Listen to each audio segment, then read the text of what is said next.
Hello, good afternoon. Welcome to the Millennium Stadium, Post Office Road. A mild afternoon here.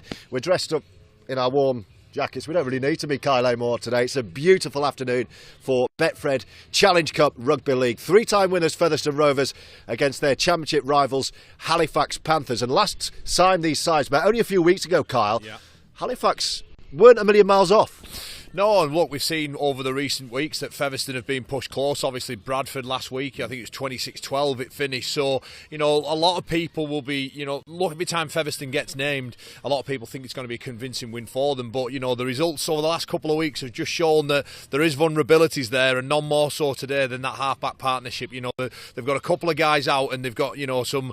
While they're experienced players, George, they're relatively inexperienced in the halves. Of course, Craig Hall coming back as well.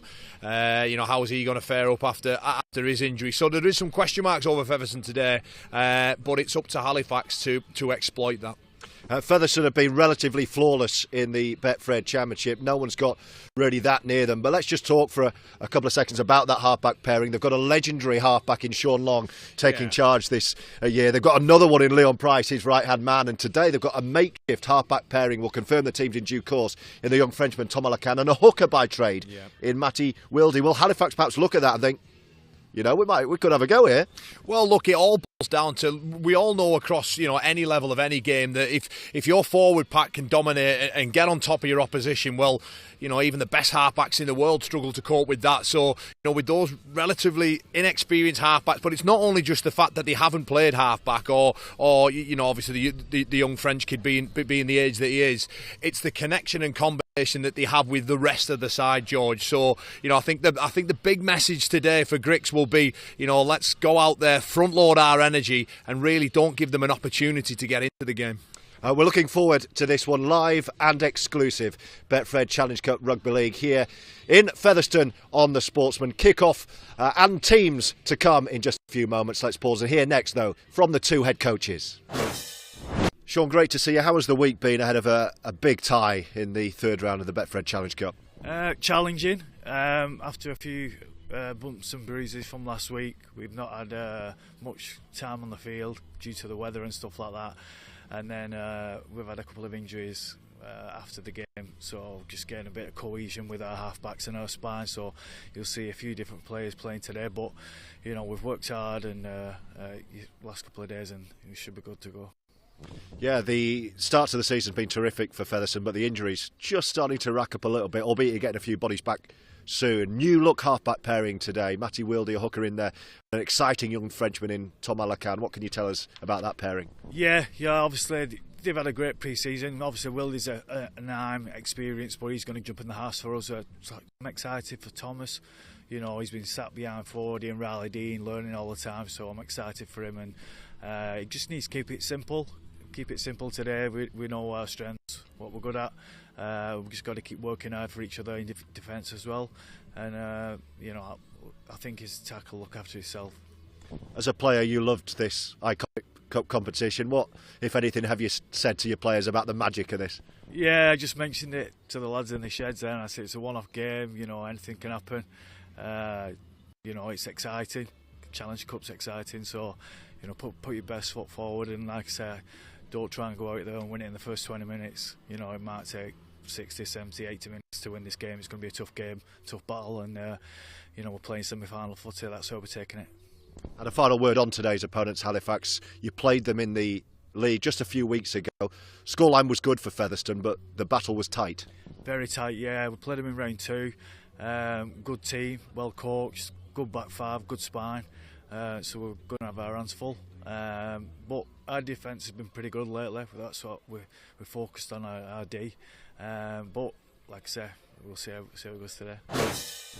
Simon, great to see you. How do you approach this today as a cup tie? Oh, it's a week away from the regular league season, which our form's been indifferent in, so it's a bit of an escape if you like. But yeah, look, it's a tough fixture away at Featherstone. But yeah, we've just got to come and get some enjoyment out of it, I think. We've not been enjoying it because we haven't been winning in the fashion we'd like to, and so on. So yeah, for us today, it's just a building block on last week's performance, really, and the result will be what it is at the end. I'm more interested personally around making some progress, really, in all areas. And what progress would you like to make in terms of when you were here last, just a few weeks ago? You put points on the board, but you conceded a few as well, as many teams have and will do against this Rovers side. Yeah, they're a good side, aren't they? But yeah, the last time we played them here, we started playing it last half an hour, where really the idea is start at the beginning to give yourself a chance. So yeah, we want to play our way, not go into our shell and fall into that battle of getting tired, losing the energy battle, and you're trying to sort of fight out with their very big men in the middle of the field and move the ball a bit if we can, and thankfully the weather's not quite as bad in Featherstone, so it should be a decent day for that. Is this a competition that gets your emotions going, or is it a break from the league? It's a break from the league. That's obviously a bonus for us, but yeah, I think it's a great competition. It's steeped in history, competition where obviously a lot of amateur teams are in there and they get the chance to have a crack at a dream, really. My local team, Siddle, have got Sheffield at home today, so it'll be packed down there, and I wish them the best as well. But yeah, it's a good old competition. Everyone loves it, so yeah, let's see if we can get some magic out of it today. Go well today. Good luck. Cheers, pal. Thank you very much. The two head coaches, Simon Grix and Sean Long, speaking to us ahead of kick-off, which is minutes away here at a beautifully mild Post Office Road here in Featherstone. And this is how Featherstone, the home side, line up with Craig Hall returning at fullback. He's been out the last couple of weeks with a freak injury, dislodged a bit of cartilage in his throat while celebrating a try from teammate Gareth Gale. But he's back in the side today, along with Luke Briscoe, Joey Leilua, Josh Hardcastle, and the aforementioned Gareth Gale. The new look halfback pairing that we alluded to at the top of the show there, the Frenchman Thomas Lacan alongside hooker Matty Wilde. It'll be interesting to see how that goes. The big man Gadwin Springer gets a start, with Connor Jones coming off the bench to start at hooker. Mathieu Koza, the Frenchman, who's been in great form at the start of this year, with Brad Day, Jack Bussey and the former Salford Red Devils captain Elijah Taylor. The interchange bench today features John Davis, the Welshman Dan Fleming, the wrecking ball Mackenzie Yeh, and making his first appearance of the season so far, Junior Moores for head coach Sean Long. What about Halifax? They have selected this 17 to try and stem the tide that has come from Featherstone Rovers, who have been flying so far this year. James Woodburn-Hall, their live wire fullback, starts once more with James Saltonstall, Zach McComb, Jake Mason and Lachlan Walmsley. The halfbacks, Louis Jouffre and Joe Keys. Up front, Will Marr, Brandon Moore and Dan Murray. And then completing the 13, Ben Kavanagh, Matty G and Jacob Fairbank. The bench today, Tom Inman, Adam Tangata, Will Corcott and Uribe Doro. So the two sides just finalising their warm-ups ahead of a 3 o'clock kickoff in this Betfred Challenge Cup third round tie. Special competition for Featherstone Rovers, having won it 3 times, 1967, 73 and most recently in 1983, and they're looking to get up and running against an opponent that they beat here in the Betfred Championship in round 2 last month. We're set fair, Kyle Amor. What do Halifax need to do to give Featherstone a fight and a fright today? Well, good afternoon to you, George, and everybody else who's tuning in here today. I think Halifax, for me, they have to start this game big. They have to get on top of this Featherstone side pretty early on, George. That's the way I think that they're going to have to go, you know, and then look to sort of play. Simon Grix there speaking in his pre-game interview, talking about how the last time they played here, they didn't come out of their shell until 30 minutes to go. Well, they can't afford to have 50 minutes just on the back foot, allowing this Featherstone side to dictate to them before they wake up. They have to start from the off, George, and you know, the carrot of this game is that you're through to the next round. There's no second chance for these men here today.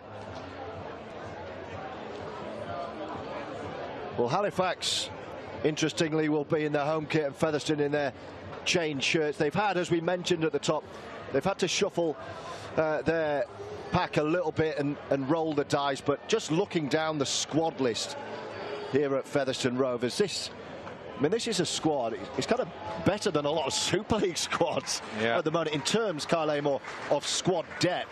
they're without some big names. We've not mentioned their star Frenchman, Marc Carella, Jonathan Ford, who they brought in, of course, the pair from Toulouse. They're both out injured. Jono Ford, the most recent to pick up an injury, a knee injury. I'm told that could be a few months now. Riley Dean, of course, cup-tied. He's been recalled. He's here today. I've just seen him, but he can't play today because Warrington Wolves, his parent club, have called him back. So he's out. Caleb Akins. And then a guy that is Mr. Featherstone who holds it all together in James Lockwood. You know, he's not obviously here today. Yeah, he's had a few niggles with his back, so he's rested. I think he's been a fantastic servant, a fantastic player for this competition as well. And you just mentioned there that the number of players that are out, however, Sean Long, Leon Price, it'll matter not to them because the only thing that matters is this 17 that are facing Halifax today. He trusts that they'll get the job done. Yes, there is a little bit of reshuffle like you mentioned already, George, but there's still enough quality in there. The question is, what kind of Halifax performance are we going to get? You know, before a ball was even kicked, I thought that Halifax were set to possibly feature in the grand final. Looking through their squad, of course, Simon Griggs already mentioned that they've almost had a bit of a Jekyll and Hyde already in this early part of the championship, but again, it is a long season. There'll be more twists and bumps and casualties along the way, I've no doubt about that. But here today, all that matters is 80 minutes at the Millennium Stadium and who can progress through into the next round, which of course will be drawn on Wednesday night. There's a real feeling of positivity around Featherstone Rovers this season. Last season was a year that promised so much. They went big, they set their sights high. Super League was the goal. They brought in the most successful coach in the Super League era in Brian McDermott. That didn't work out. There was actually quite a negative feel around the club towards the end of the season. They didn't, Featherstone, even make the grand final, and there was no real tears shed when Brian McDermott departed his role. Since Sean Long has come in, lest we forget, this is actually his second spell here. He was here as part of the coaching staff back in 2013, I think, so he knows the area, he knows the community feel, he knows what the feeling, what they want around the club. He knows to put smile on faces. He's got involved with the local community. He's mingled with the supporters in a way that Brian McDermott didn't really. And just talking to a lot of the Featherstone Rovers fans, they feel a lot more buoyant about where this season might be heading. There's a real feel-good factor around these places. Yeah, well, look, like all clubs, they must learn lessons along the way, and I feel that Sean Long, Leon Price, you know, two awesome, wonderful players of the game, know the game inside out, know what it takes to play. The question is, can they transpire that into their playing squad? Well, so far, they have been able to do that.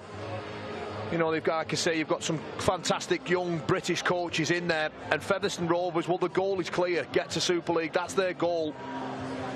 As there is, you know, so many other teams in this competition. But for Featherstone Rovers, it is realistic opportunity for them to get promoted this season and put so many smiles on the faces of fans, young and old, here in and around this area.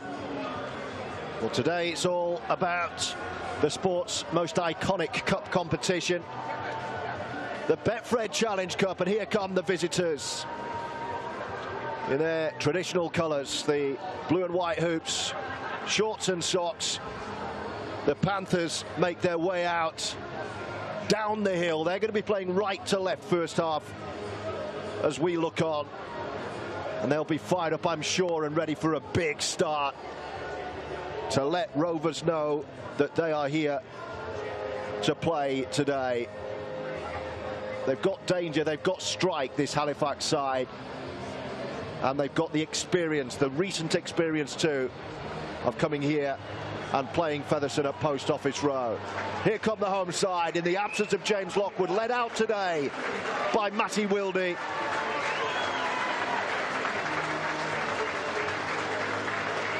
In their chain shirts of the red and navy.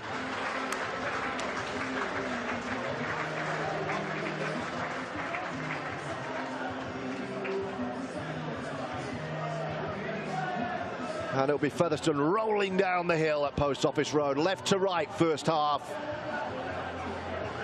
with Craig Hall back in the side, preparing to get us underway. Good atmosphere around the Millennium Stadium.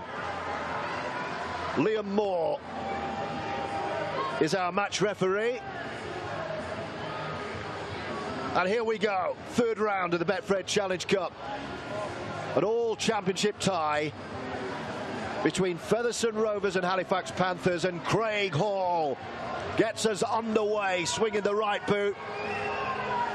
And it's taken off the single bounce by James Woodburn Hall, and here come Halifax. Looking for a strong and error-free start. Right to left, live and exclusive rugby league on the Sportsman this year, continuing our unrivaled coverage to this great sport.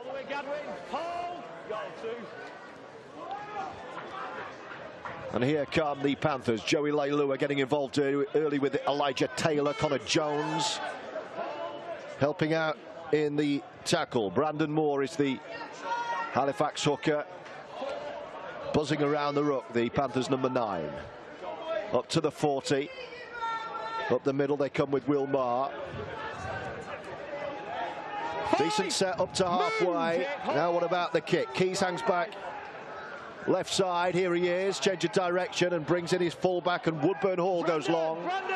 Hall's watching it. Good kick and a good take. What about the chase from Halifax? It's decent. That's a solid opening set for the visitors. Yeah, it certainly was, George. You know, just a couple of middles there, winding up with 2 and... Oh, that's not what they needed. Done all the good work. Yeah, I think, is it Fairbank or Brandon Moore just in there? The ball steal, I think it was.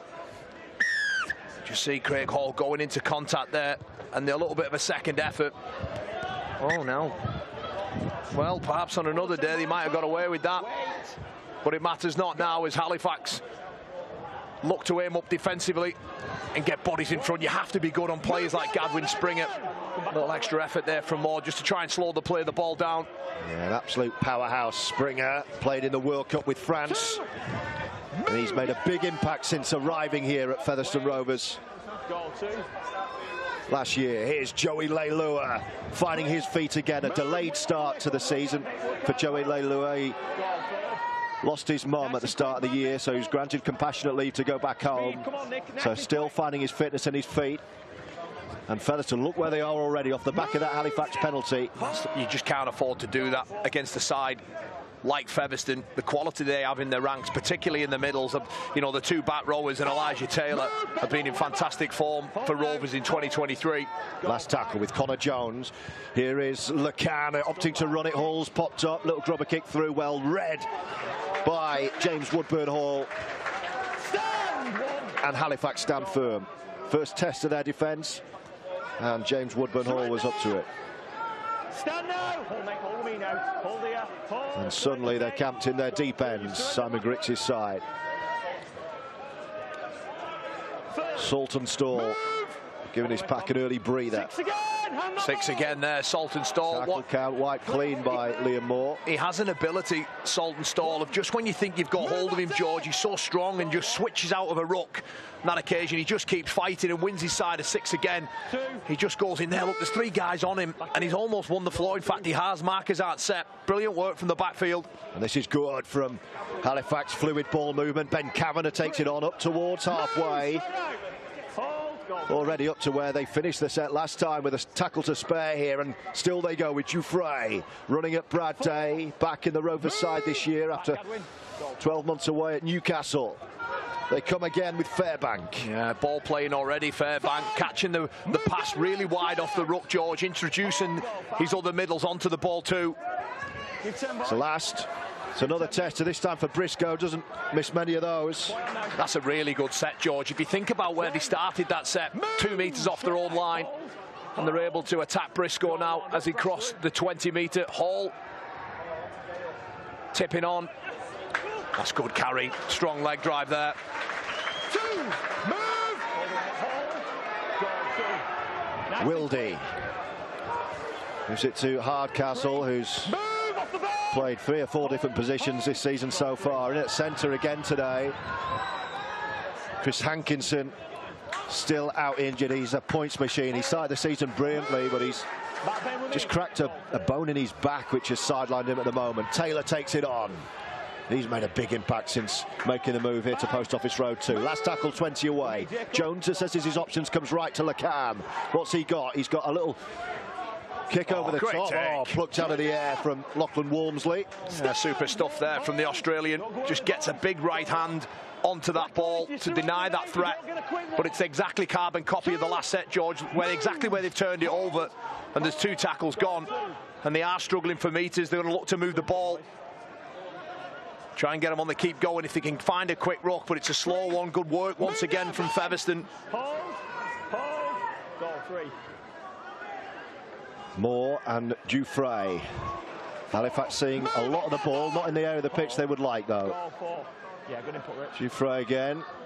Oh, big hit down the middle. Bussey doesn't miss many.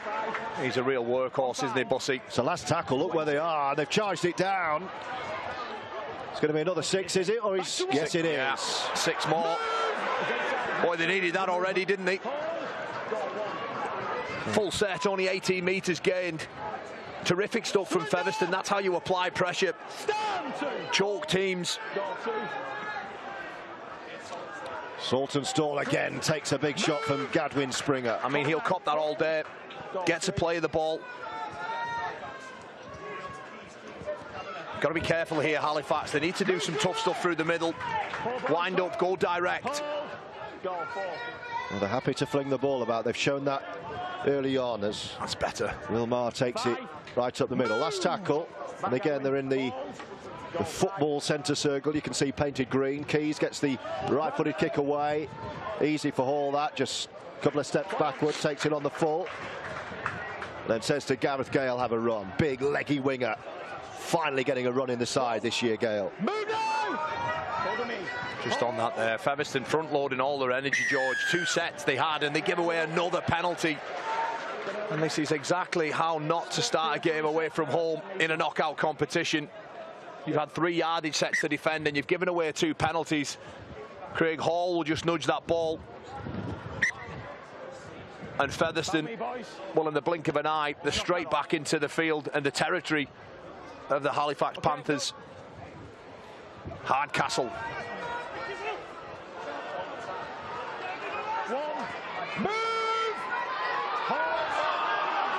Home fans encouraging the referee Liam Moore to give a penalty away. Not so. Here goes Matthew Koz. I've been so impressed with him this year. He's played a variety of positions: prop forward, loose forward, back row. Jones gives it to Lacan. Here's Elijah Taylor. Loves to fling the ball about. No look pass to Bussey. This is looking more like it for Rovers. Taylor wants it back. Gives it to Springer to run at the post. Pulls 4 Halifax players with him. Jones wants a quick play of the ball. Got Wildy on his left shoulder. Oh, and he runs into traffic and then pushes them away. Wildy to the line. He's held up there, George. Matty Wildy thinks he's scored, but he's held up. You called it, Kyle. He just took the bump and it opened up, but Halifax recovered. Well, it was all just getting too quick. It was getting far too quick in and around the ruck.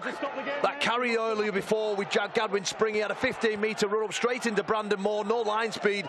However, you have to credit the scramble defence there at Halifax because they were stretched. They managed to come up with it. Now then, first try of the game, popped up in the air and plonked down by Josh Hardcastle to give Featherstone Rovers an early lead, 4-0 to the home side. Yeah, super kick. And Hardcastle just climbs higher than his opposite number.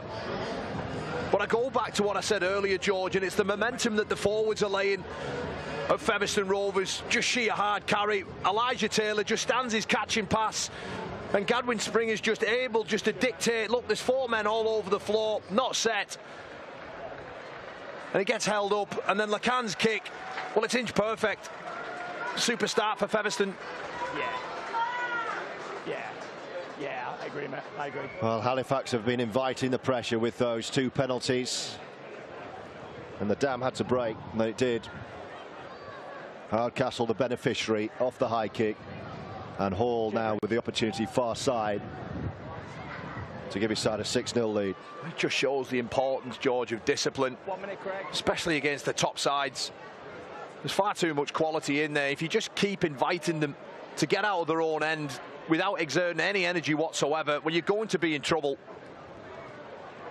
And in the end, like you said, the dam will break. Craig Hall, first kick at goal, is a beauty. And Featherstone Rovers, after 10 minutes, lead by 6 points to 0.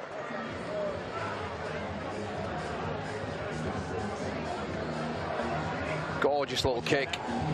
Enough hang time on it. You question whether Halifax in there, in Saltonstall and Zakum could do a bit more in and around that to try and put the catcher off. Escort him out of the way. But he gets through far too easy and he's able just to catch the ball and put it down for a simple score for him. As Koza carries straight over the 20. Hold now. Hold. Go on. 6-0 Rovers as Briscoe takes a drive down the middle. 2. Move better. Hold now. And it's been just the start that you would have expected from the home side. Taylor heavily involved, dragging his side back up towards the halfway line. Well, what you get with Elijah Taylor, he mixes it up his game very well. He brings people onto the ball, knows when to carry hard and direct, as we've just seen there with a beautiful offload as well. Great pick up on the half volley. Connor Jones doesn't need an invitation to run. Oh, and he's lost the ball on the ground. Oh, what a desperate tackle that was. A last-ditch effort as well from James Woodburn Hall. But again, just that offload, that willingness, how he gets through that tackle, far too easy. Able to get that arm out. And Jones just picks it up off his shoelaces and away he goes. A slight ankle tap from Woodburn Hall. Saves the blushes of Halifax, sorry. So that one gets away from Featherstone. But the danger's there every time they have the ball. Shot clock off. Worrying signs early for the visitors, who do have a spell of possession ahead now. Move! Hold Elijah. Hold. Go on. Jouffret. 2. No way through for Fairbank, who's seen a lot of the ball early on. Go, 2. Leilua into the tackle with Taylor. Move to it. Hold. Go, 3. Fairbank giving it to Jouffret. Change of direction. McCann is shrugged out of the way. 4. Move on. Hold. Go, 4. Keys. 5. Half a little jink through by Kavanagh. This is the last, right on halfway. Where's Keys going to go this time? Just goes high and says chase that. Gale's rock solid. And then runs straight at Louis Jouffret. 1. Move. Hold, Brandon. Hold. Go, 1. Wildy. Here's the try scorer, Hardcastle. Again, targets Jouffret in the defensive line. 2. Move down. Hold. Stand up. Milk in. Go, 2. Here's Wildy, unfamiliar role today in the halves. Springer's knocked on. Now then, that's what Halifax needed. It was a poor pass. Briscoe didn't need to do that, especially play 3. That's your carry. Just get through your set. The forwards of Featherstone have been front-loading their energy, really restricting the metres of Halifax. And that tip on there, I'm not quite sure if he had his time again. Sorry, I think he would have just kept that one in. But an opportunity for Halifax now to try and stay down this end of the field and build some pressure, because it's been 13 minutes gone already and they've had no field position whatsoever. Head down, shot clock off. Out! That's clever from Moore. Elijah Taylor, slight overchase, gets in between them, quick play of the ball. Murray. First real look at the Rovers line for Halifax. Can they make it count? They trail 6-0, but with an opportunity, and Rovers are offside. Well, this will help. I give you a chance at the scrum. They've had to weather the storm of Featherstone, and mind you, I say that though, largely has been their own doing in terms of their ill discipline without the ball. Giving away those 2 cheap penalties has really hurt them early on. But Fairbank, he's got through some work already. 1. Move Elijah! To the line. Line here. Centre field. It's with Moore. Jouffret can make things happen. Short ball, it's going to be a try. Moore picked out the pass, and Matty G's gone over. And the Panthers are going to pounce and draw level here at Post Office Road. Well, that will certainly breed an air of confidence into this side. It was this time Featherstone that gave away the penalty. They came up with the error centre field, and off the back of this, Moore just goes to Jouffret. Matty Wildy gets caught ball watching. Brad Day loses his man, and G just straight hard and direct for the big back rower to score. How important will that be? It'll certainly give this side confidence, knowing that when they get up the other end of the field, they've only had 2 play the balls inside their own 20, and they come away with points. First look at the Rovers line, and they've gone over Halifax. Big moment in this game. Sean Long has really been priding himself on the defensive effort from Rovers this season. They were undone there. Oh dear. He's missed the kick from pretty much bang in front. It's not like Joe Keys, that. Normally so reliable with the boot, but we go back to the play. Just keep your eye on Brad Day. Get caught ball watching. Matty Wildy loses his man.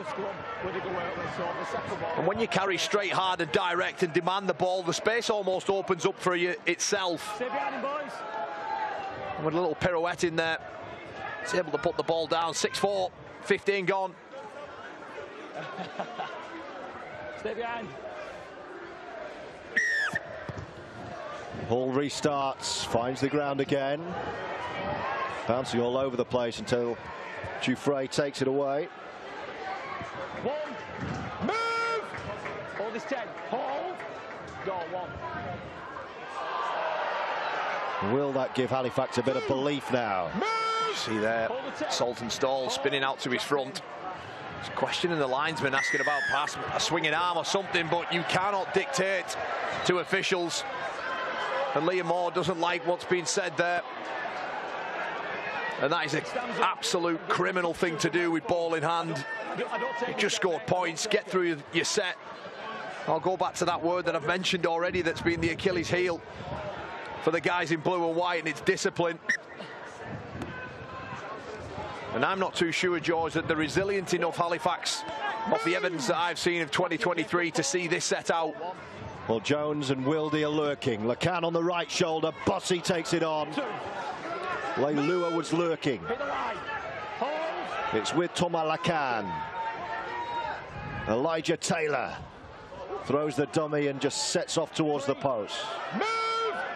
Connor Jones is the dummy half. He looks right and sees Thomas Lacan again. Hall's loading up behind him. Lacan shows the dummy and goes towards the line. Millimetres short, the French youngster. Will Jones go on his own here? No, he gives it Hall. Leilua was in a cul-de-sac out the back. That's got to be a knock-on, I think, against Hall. It is. And that was messy from Featherstone Rovers. Ran into trouble there. He was sloppy as well. 4-on-4 down the short side, just hit him on a short pass. Hall to Leilua. And the rest of it, he just makes it up here, offloading an impossible situation. Shot clock on. Where do you want it? Yeah. Credit Halifax once again. I wasn't quite sure to be able to see that out. Yeah, referee Liam Moore. So that previous dissent was aimed from the Halifax man at the touch judge far side. Liam Moore just making it aware that any more of that, you're going to be in further trouble.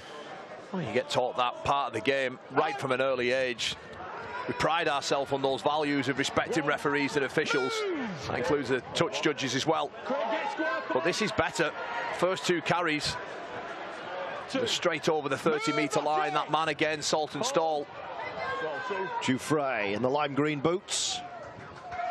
And then Keys saw Bussy coming and steps back inside him. Does well there to escape Bussy. So really tight Challenge Cup tie, live and exclusive on the Sportsman as James Woodburn Hall pops it up. Good little spell this for Halifax. Moore. It's a width of pass again, George. He's seen a lot of the ball Fairbank as well, promoting the ball to the right side. This could work for them. Big hit, Wildy far side. Last tackle, they're 40 away. Where's Jouffret going to go? He's going to go just up in the air, another chase. Oh, a little juggle from Hall. Oh, that's a good return as well. Gets in between. Gee, I think it was on that far side, a bit too easy. Well, this is a real game, this, isn't it, George? Back to back. Ebbs and flows. Briscoe. Release! Free. Briscoe with a strong carry. Oh. Connor Jones knocks on. Halifax are on top at the moment. They are. They're getting excited.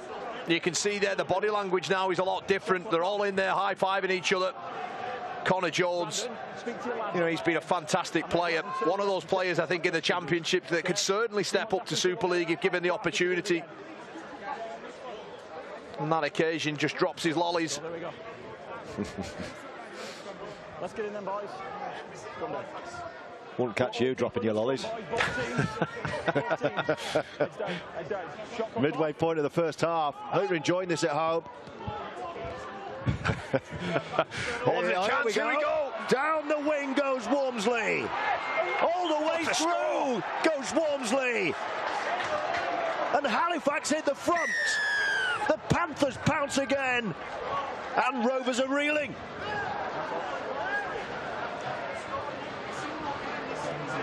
Well, what a try from the base of the scrum. We're seeing so many of them, but they have to be locked and unpicked. And this is just brilliant. Brandon Moore out to Keys, catch and pass with his opposite halfback. Woodburn Hall around the back. The 9, 6, 7 and 1 all combined before the release Walmsley. And as soon as he catches that, there's an acre of space in front of him, and you just know there's trouble. Because the red-haired Australian, well, he can fly. And he hits the afterburners there, skips away, and scores a huge, huge score in the context of this game. A quarter of the game gone, and Halifax edge in front. Walmsley's eyes lit up when he glanced inside and saw the two chasers were Bussey and Leilua. He thought, this is it, I'm in. And he scores again. Every single match this season he's gone over. Like a kid in a lolly shop. He wasn't dropping his lollies there. 1 minute, mate. Well, I told you they were on top, the Panthers. Yeah, you just sensed it, didn't you, over the last 5 minutes, that error. Just the way that they responded to that error from Jones, and Keys again. Wow, miles off. He's left his radar in the car, I think. You've got to turn them falls into sixes in big games. Keys a shake of the head, he knows it. But what about this? Just look at Woodburn Hall's movement from the far side, creates that extra man and opens them straight up. And Walmsley, what a fantastic and prolific try scorer. He's proven himself over here in England since he's arrived. Exceptional for Whitehaven, fantastic for Fax. Plucked out of the air by James Woodburn Hall. Halifax have a surprise lead here. 8 points to 6, far closer than it was in the league a few weeks ago. They have come to play. Oh. Briscoe with a big one, Leilua making sure he's involved too. Here's the try scorer. He was running straight at Gadwin. That's a penalty. It's a penalty, Leilua. They're losing their heads here, Featherstone. I thought they got lucky on the first one, the previous play. Leilua there just tips him. Walmsley does him so easy for footwork. Think of all the experience in the world that Joey Leilua has. That's not what was needed or wanted. Sean Long, Leon Price won't be pleased with that. Mind you, on that evidence there, it looks more like it was Briscoe than Leilua. But this is good from Fax. They're moving it once again, George. Playing with freedom and confidence and attacking again down the right-hand side. Jouffre wants a quick play of the ball. Fairbank inside him on the left shoulder. Taken instead by Ilmayo up the middle. Moore glances right, comes left, and then runs on his own because it's Springer there. It's through and he's going to score. He glanced up, saw it was Gadwin Springer, and went on his own. Oh, he's dropped it. Halifax has scored 3 No, he's going to knock on. He's knocked it on over the line, and it's Featherstone who celebrate. They've got out of jail there. They certainly have. And Brandon Moore, it just opened up for him. And the effort from Craig Hall on that angle tells us it's an absolute try-saver. And a huge moment in this game for Stewart. Well, he went to ground just before the line. I think it's a correct call. I think he does lose it. It's close, mate, but asking. and how important, I've said it a couple of times already, it's looking like we're going to have a tight affair throughout this 80 minutes. Craig Hall just does enough there to dislodge the ball. Stand up, mate. That's on you. Move! Hold! Go on. So a big moment. Moore thought he'd score. The ball came out just before the line. Hence the scrum. And Rovers breathing a huge sigh of relief. Come away. Only trailing by 2. Could have been a lot more. 2 tries to 1. Should have been 3 tries to 1. As Elijah Taylor picks up his side by the scruff of the neck. Wildy looking for the corner. Oh, it's a good kick. It's a pressure relieving kick from the experienced Matty Wildy. Yeah, just a smart set from Featherstone there. Nothing too flash. No high risk play. Just a simple pass off the play of the ball from a 9 to a middle. Just hard and direct in and around the ruck to then get a kick away for Wildy. Just nudges it beautifully into that corner. And asks Halifax to come 90 metres up the other end of the field if they're going to get anything. Okay, mate. The set before, Halifax has shown that they're willing to throw the ball around, and perhaps that's what Simon Grix mentioned. How it took them that sort of 50 minutes before they trained and played and executed how they know they can. Bit of frustration you can sense around the Millennium Stadium. Rovers, for the first time really this year, not having this their own way. Scoring first through Josh Hardcastle, but on the back foot since. Tangata. Yes, off the bench. I think Halifax have just made a double change up front. Murray off and Mayer off as well. I like that from Joe Keys. Just showing and going. It's the last tackle though, he's out of the play. So Dufresne goes long. Hall sees it early, takes it on the full and runs it back for Rovers. And Gale had almost stopped. Double change 2 for the home side. Junior Moores and Mackenzie Yeh. Look out for Mackenzie's first impact, by the way. Yeah, real crowd favourite already. As soon as he gets his hands on the ball, certainly winds up. He's an absolute wrecking ball, and he'll be calling for the carry here. Leilua instead takes it on his own one-handed. Jones looks left. And here he goes.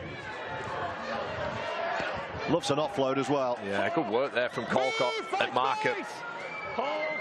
Just gets out there, gets his hands on the ball, knowing that that offload can't be passed. Look. Leilua. Oh, he's come up with the error. Knock on. Brilliant work there.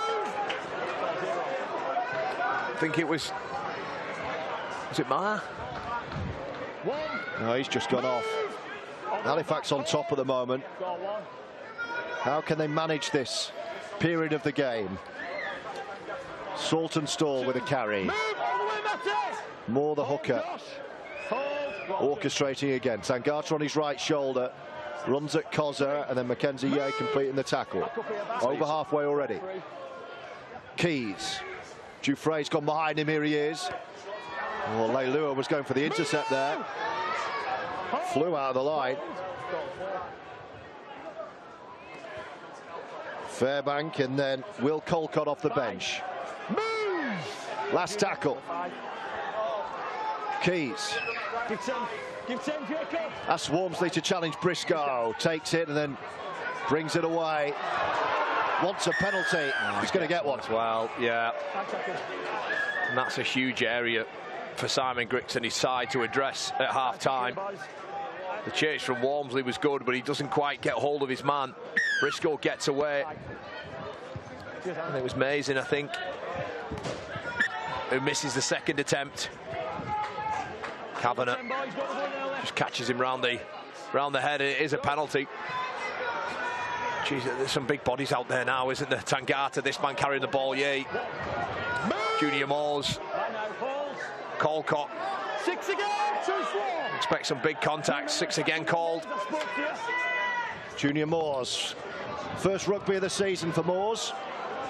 The veteran in his twilight years. Well, one thing that's going to happen now with Moores and Yeh on, they're going to have to be tight in and around the ruck defensively, because if they get an offload away, you can't sort of commit back. You have to stay open accept that may happen.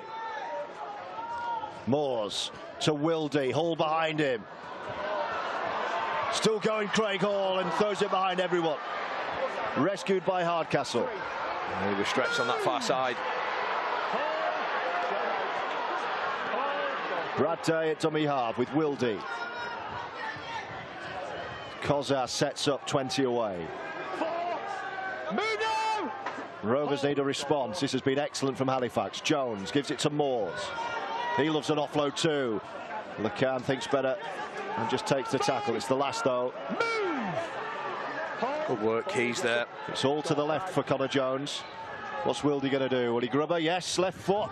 That looks good. Is it a clean pickup? No, it isn't. It's knocked on over the line. And Halifax survive. Well, they do survive, but they're going to have to stop doing this, inviting Featherstone cheaply down near their line. Clever little kick there from Wildy. Sees that Woodburn Hall wasn't quite in the position he needed to be, and it was only a metre or so. Move! But it was terrific work from the Frenchman in the half in Jouffret. Walmsley with a tough carry on return. Tangata in behind the ruck. Finds his elbows and knees, wanting a quick play of the ball. Gets one. Moore and Jouffret. Here we go again. He read it really well, Gale. Good contact. Crowd enjoyed that one. But look at the energy from the Panthers at the moment. Colcott again. Oh, no. Loses the ball. And Mackenzie Yeh takes it on. Again, just needed to take his medicine there. Bussy. One thing we haven't mentioned yet, George, is the hill. Featherstone moultering down that. That will help Halifax, but they have to keep this score as it is. Oh, that's a poor pass from Junior Moores, asking a lot of Matty Wildy to pick that one up. But it's got a bit scrappy. Both interchanges that have came on haven't really executed their job, their role, which is either maintain or lift it. A couple of sloppy passes, offloads in there. Dan Fleming is also on now. Featherstone ringing the changes in their pack. Don't go early, boys. Get your heads in the scrum. Don't be going early, Jacob. Heads in. And credit Halifax for the way this game has turned. Out. After Featherstone's early try, they'd have been forgiven for thinking, here we go again. Not so. They've responded well. They have the lead 8-6. Could be an even heftier lead. Had Moore not knocked on just prior to the line. Tangata's made a big impression. That's a great pass as well. I love how he just stands in between the sort of second and third defender from the ruck, catches it real wide, and they're moving it once again. There's a great pass out wide. Here we go. Gale's been caught out wide, flung in field, and Rovers have got the ball back. Expansive stuff again from Halifax. Well, it's a knock on from Featherstone though, George. Halifax will get the ball back. Pressure, pressure, pressure. Yeah, it continues. Can they find another score? I've been so impressed with Saltonstall and Jacob Fairbank. The amount of work, the good work that they're doing as well, can't be going unnoticed. There's the knock on from Hardcastle. Just can't quite diffuse that pass. There's a scrum here, 25 metres out, centre field. The load in the left-hand side, they're all over here. Keys, Jouffret. Quick ball movement to Kavanagh. Good defence from Featherstone. Woodburn Hall's in there as well. But they're going back through Jouffret in the blue skull cap. Here's the sub Uribe Doro. Mubate! Hold. Goal two, come on, Junior. Tangata lurking, they go behind him with Will Colcott. Move, Junior back! The Panthers knocking at the door again. Joe Keys shows a dummy and then bounces off the tackle. They sense another one here, Halifax. Colcott, oh, Doro got excited. Another knock on. First one. Again, the interchanges have just hurt Halifax at key moments. As you can argue, Featherstone as well. But I like the ball movement from them, all three middles combining. Just Doro, Uribe Doro just can't take that pass in. Has a little glance up, but it bounces off his chest. We enter the final 5 or 6 minutes. Shot clock off. It's important that Halifax work really hard here, invest all their energy, be squeaky clean with the discipline too. Really keep Featherstone at bay. Risco with a selfless run, wants a penalty, he's not going to get one. Lacanon Leilua has been increasingly frustrated over the last 5 minutes. Connor Jones, here's the big guy Fleming, a Wales international. Been starved of game time so far early in 2023. Jones with Mackenzie Yeh on his left shoulder. Here is the big man. But Halifax again stand firm. Wildy from Jones. Hall running behind the line. Hardcastle takes it on. The sliding defence has been excellent. Yeah, it's been patient. Let it all unfold in front of it and then make the correct decision. Last tackle. Wildy goes high. Now into the sunshine. He never looked comfortable, did he? Woodburn Hall, he was starting from behind. Referee Liam Moores said knock on Featherstone. Yeah, there looked to be a couple of hands in that, and he's ruled the way of the visitors. Some terrific kick pressure on Matty Wildy.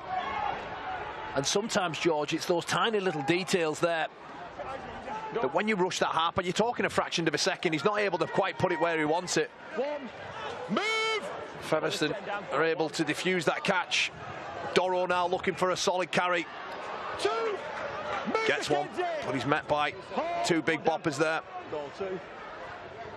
Into the final few minutes of a breathless first 40. Home fans encouraging the referee to give a forward pass. But here come Halifax once more with Kavanagh. Woodburn Hall from dummy half, and then Keys, who's been everywhere. Yeah, he's had his hands involved in everything. They're really favouring this left-hand side. Halifax. Last tackle, where's Jouffre going to go? Kick pressure from Bussey. Just hesitated, Gareth Gale. Chase is decent too. Oh, he's lost it.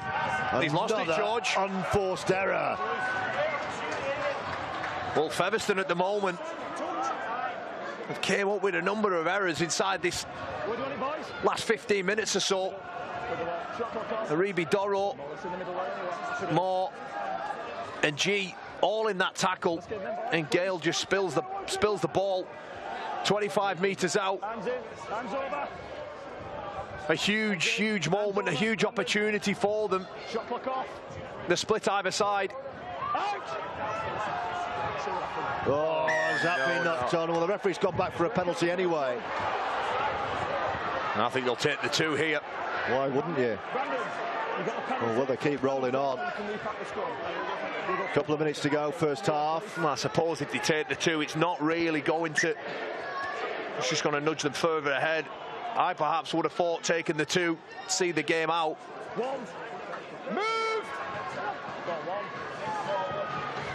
Well, here come Halifax again. Floating the ball to the wing. Walmsley wasn't going to take that.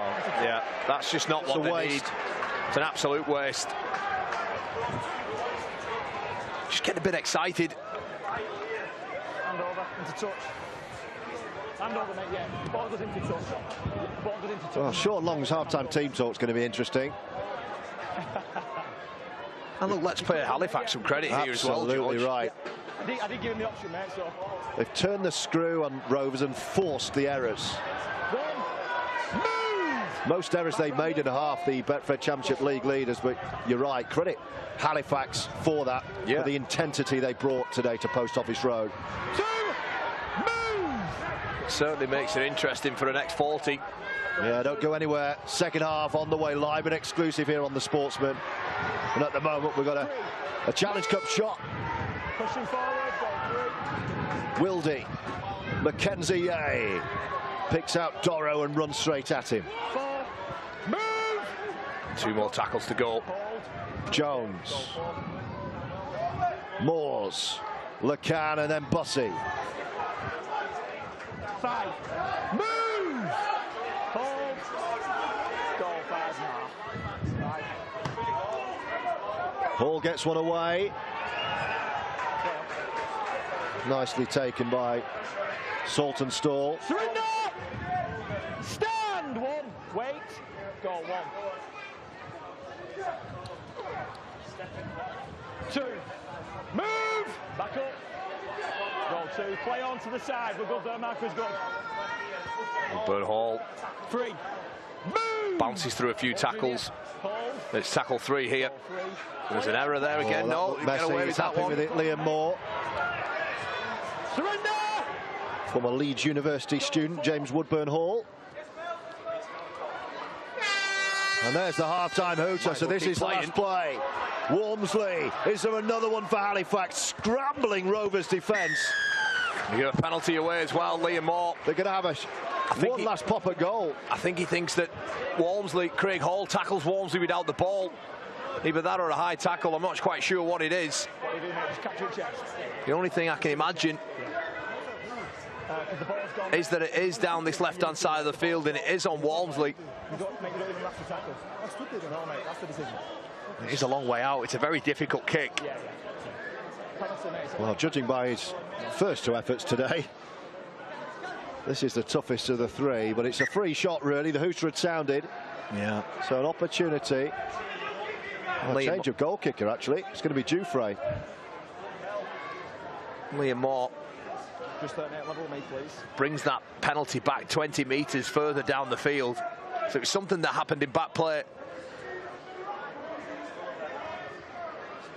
But obviously Joe Keys, after those 2 missed conversions, doesn't fancy this one, and it's down to the young Frenchman. Yeah, it's that shot there, Joey Leilua on Walmsley. Walmsley catch and pass. Leilua commits far too much to it. And this is a big kick. Last kick of the half. Jouffre, after Keys has missed his 2. Oh, he's just popped it straight towards the post and beautiful. over. Easy as that. Another 2 to the scoreboard. And the Halifax Panthers have come to play. They have a 4-point lead over Featherstone Rovers, and they will feel Kyle Amor. They could be further and perhaps should be further clear the way they play. Certainly agree with that, George. On the balance of play, the opening exchanges belong to Featherstone. That try from Hardcastle opening at the account for the home side. But it was largely to the ill discipline that led to this field position. Lecan, nice high kick over, and Hardcastle just out jumps and out competes Saltonstall. Question marks for me over whether Halifax could have committed in bodies in and around that a bit more.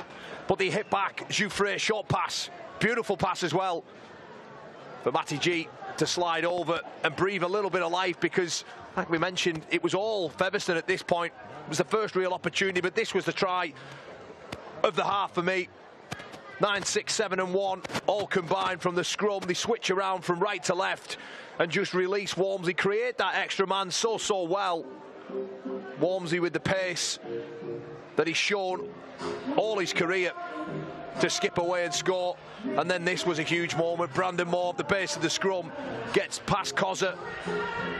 Craig Hall with that huge important bat down, making sure that he loses the ball just before he's about to ground it. And the late penalty at the end means that Halifax just nudged that board further in front. It is 10-6 to Halifax. They do have the hill in the second half. How will it all unfold? Well, we'll get to find out. We've got a game on here. Live on the Sportsman in round 3 of the Betfred Challenge Cup. Don't go anywhere. Second half on the way with this half-time scoreline. Featherstone Rovers 6, Halifax Panthers 10. And a Super League season comes to its conclusion here tonight.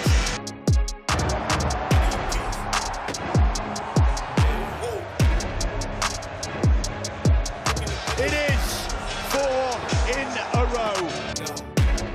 Robinson is a moment for long. He's digged it. Brilliant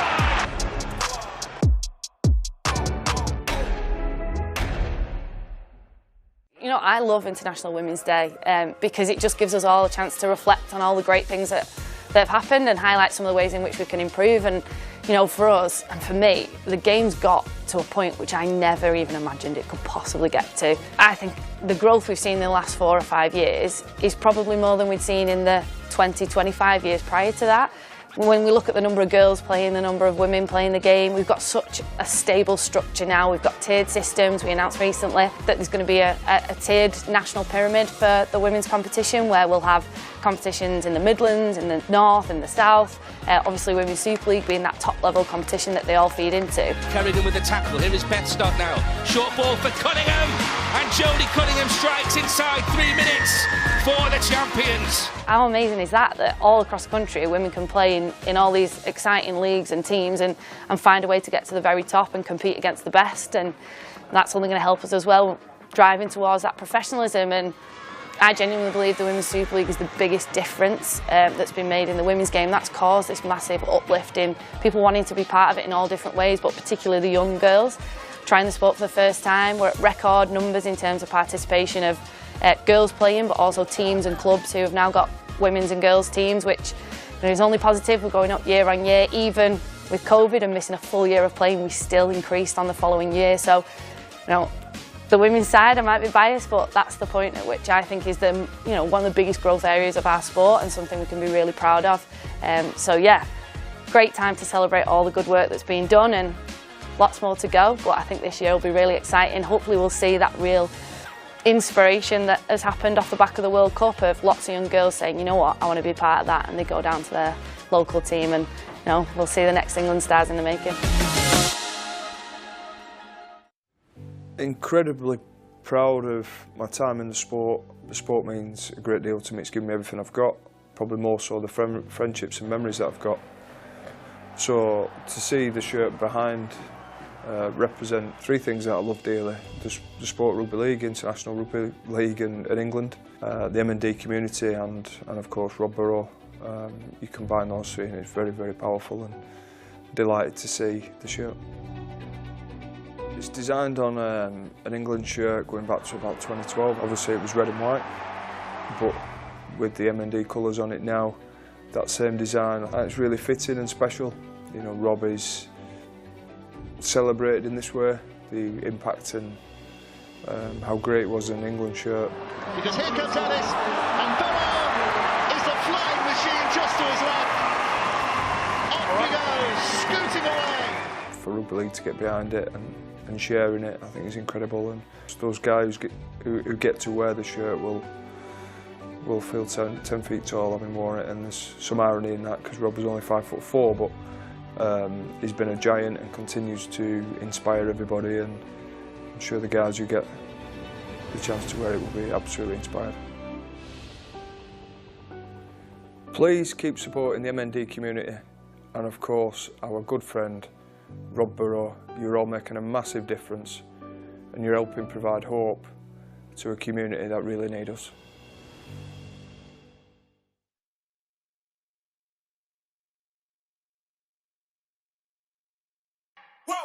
And a Super League season comes to its conclusion here tonight.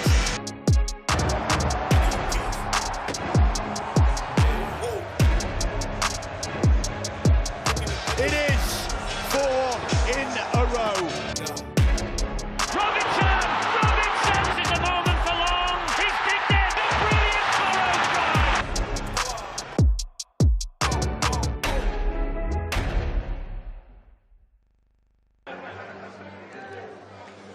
Yeah, another big year ahead for Rugby League, and a big 40 minutes ahead here at the Millennium Stadium, Post Office Road, because Featherstone have trounced every opponent so far this season, and they're not used to being behind. I'll tell you that. They've gone into the half-time here with a deficit for the first time, trailing Halifax by 10 points to 6. Kyle Amor, what did Halifax do so right in that first 40? I just think they just built their way back into the game so nice. I think, you know, particularly after that bit of a shocking first 10 minutes, they seemed to sort the discipline out a little bit, and then when they got their opportunities, George, crucially, they just took them. You know, they unpicked this sort of left-hand side of Featherstone for that beautiful Walmsley try. They opened up again through the base of from the play of the ball. Brandon Moore just accelerating out of dummy half, and just a huge gap opened up for him. So I just think that the forwards that came into that game in between, that 20 and 30 minute period, just able to open them up. But the tries that we saw, the first one, it all belonged to Featherstone, the opening 10 minutes, and Hardcastle there just gets a simple score, just doesn't give up, never loses sight of the ball and catches it. And then Halifax, when they got a bit of field position, they done this, a short pass and running hard and direct. That was a theme from them, probably from 15 minutes or so onwards in that first half. But then this was a gorgeous try. Just look at how it all unfolded. Just gets round Featherstone. This right-hand edge of Featherstone's defence was left almost just guessing. And Walmsley come up with a huge score there. That took the game to 8-6. Of course, Keys was unable to convert any of those tries. And then this was a real chance. A real chance. Craig Hall does so well to get the ball dislodged there. The position of Liam Moore was brilliant. He's able to see that and call that first time. And that really would have put the cat amongst the pigeons for this second half. But as it stands, with that late penalty of Luai just taking out Walmsley in back play, 35 metres out, and Jouffre just popped it over so delicately, gets us here with the home team trailing by 4 points, 6 points to 10 at the Millennium Stadium in the Betfred Challenge Cup third round, live on the Sportsman. Yeah, a few heads being shook at the moment around Post Office Road. I say it's been a good couple of months to be a Featherstone Rovers fan around these parts. Halifax are back out, by the way, very early. Wouldn't have been a great deal for Griggs to say at half-time. More of the same, please. More of the same, please, yeah.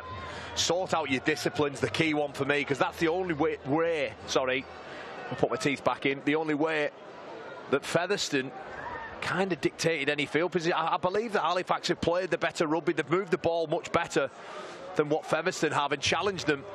Featherstone have just come from a hard and direct approach in and around the ruck and then looked to move the ball.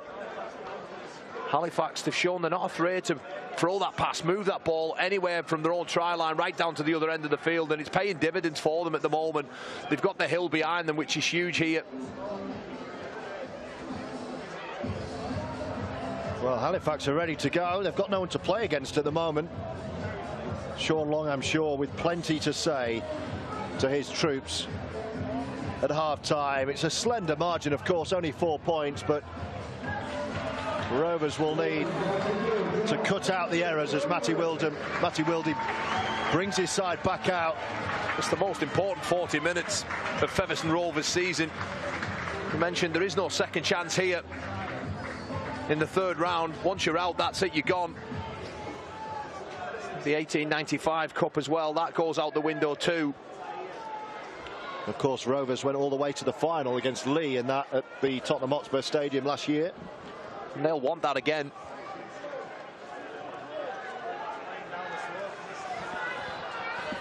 So here we go. What's the second 40 got in store?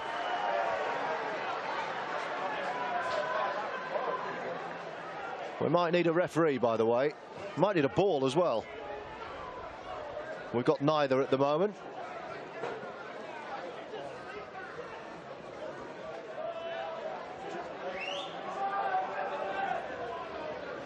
Hope Liam Moore's not gone home. Well, Halifax have been out 2 or 3 minutes here. Rovers are now lined up, ready to go.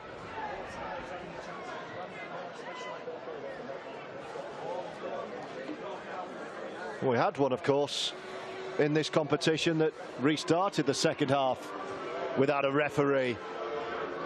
And of course, by coming out late, Liam Moore has guaranteed himself some boos. But here he is. Maybe finishing his cup of tea. Yeah, just finishing off. A reminder, the Live Rugby League continues on the Sportsman this time next week. We're up at Workington Dewsbury from Betfred League One.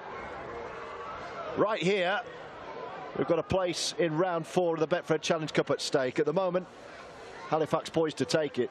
It's very quiet, isn't it, as well, George? This crowd aren't used to this. There are a few jitters, nerves around here. Rovers have had it all their own way, not so far. We're back underway. Briscoe's under this one. They want a big, powerful, ever free start, I'm sure, Rovers, to the second half. Fleming takes the first carry.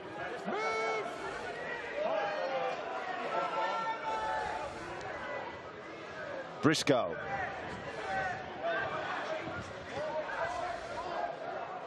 Pops it out to Connor Jones to steal 10 yards, runs into Uribe Doro.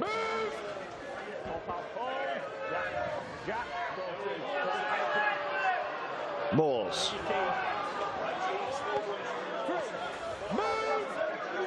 Good first set up towards halfway. Jones. Bypass John Davis, who's on. A bit loose around the ruck there, Halifax, for the start of this second half. McCann looks to pass that ball. There was nobody there. That's a good dominant tackle. Last one. McCann.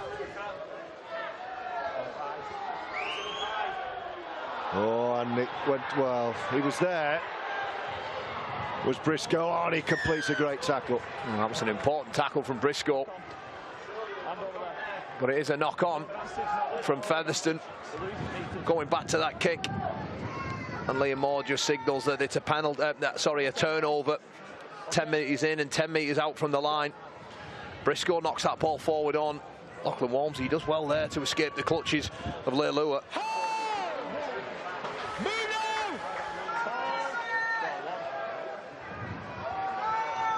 So 10-6 Halifax with Doro. Back. Goal 2. Tangata. 3. Move, Dan. 3.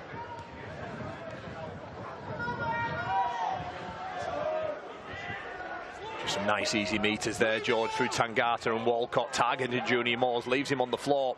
Tangata with his second carry of the set, straight in there at Connor Jones. It's a nice set from where they started. Joe Keys there with a spirally tight ball, Hall's underneath it. And back he comes.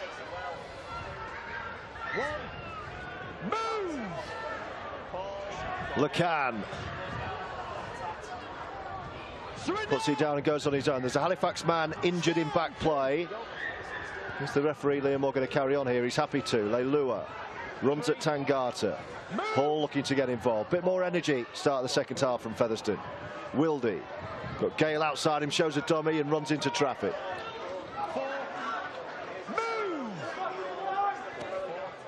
I think it's Thomas Ingham down in back play. Hall, little tip there. Davis takes the bounce and offloads out the tackle from Doro. Leilua, this is where he likes it.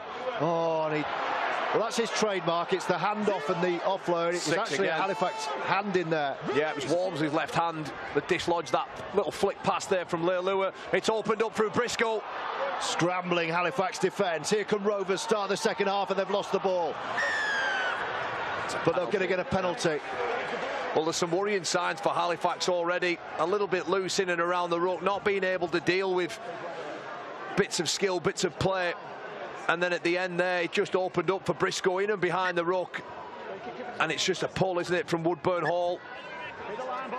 Or is it Doro even? There's all sorts of hands in there.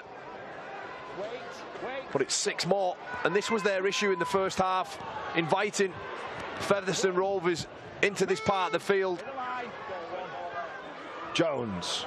Lacan, great step towards the line. What a try! Individual magic and a little bit of French flair at Post Office Road. Thomas Lacan celebrates, getting Rovers back into the contest. Well, they needed that. A beautiful little try from the young Frenchman, the halfback Thomas Lacan. Just shows right hand, shows his right hand, steps hard off his right foot. There it is, bang.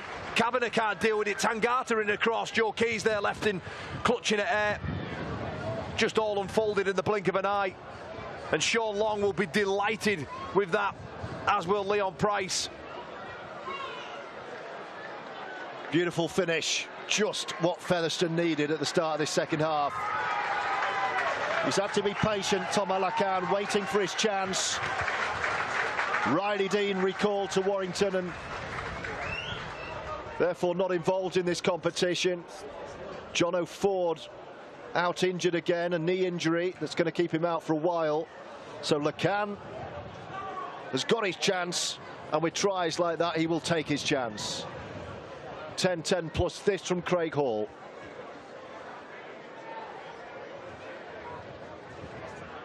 One from one. Make that 2 from 2, and Featherstone just like that have the lead again. 12-10.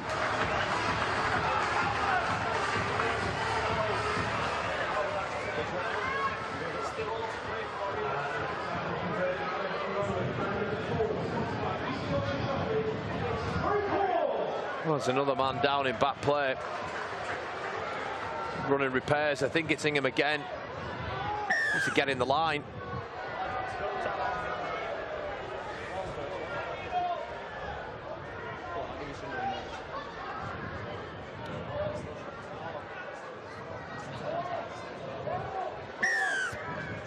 So just the start Sean Long would have asked for. Shortish, mid-range kick-off. Hall's in a bit of bother here. I think Rovers have got away with that. There was no hand on it for Craig Hall, or was there? There was. There was. There was. Craig Hall throws his arms in the air. He doesn't agree with Liam Moore. But it's an awful set.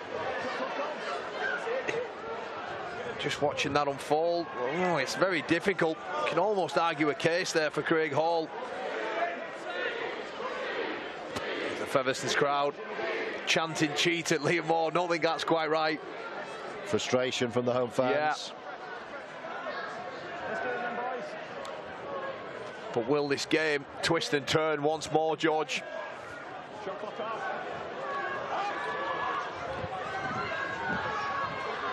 Here they come. And there's just red shirts everywhere. Saltonstall catches that. Even when they looked under pressure, the work from Featherstone was able to rescue it. And it's G. He's been impressive. Such a workhorse. A number of clubs across Super League, London, Hull KR, to name a few. Salford as well in there. Dufresne. Doro. Rolling down the hill, the Panthers. Can they hit right back here? And then we're going to swing down this right-hand side. Flying out of the line was Hardcastle. Promoted to this right side. No way through in the end. Again, the cover defence, George. That left edge of Featherstone keeps turning up. Dufresne, Tangata, saw Davis coming, steps past him. Last tackle, Keys hanging back left side. Where's he going to go? He's going to pop one up and test Briscoe. Oh, and if it had taken that, he scores. Leilua got the shout from Briscoe, let it go. He's hurt as well. There's Walmsley. 3 of them hurt. Walmsley, Leilua and Briscoe. It's the walking wounded in that far corner. Well, Leilua, he must just get a call from his wingman. I think that's why Leilua looks like he's going to jump for it.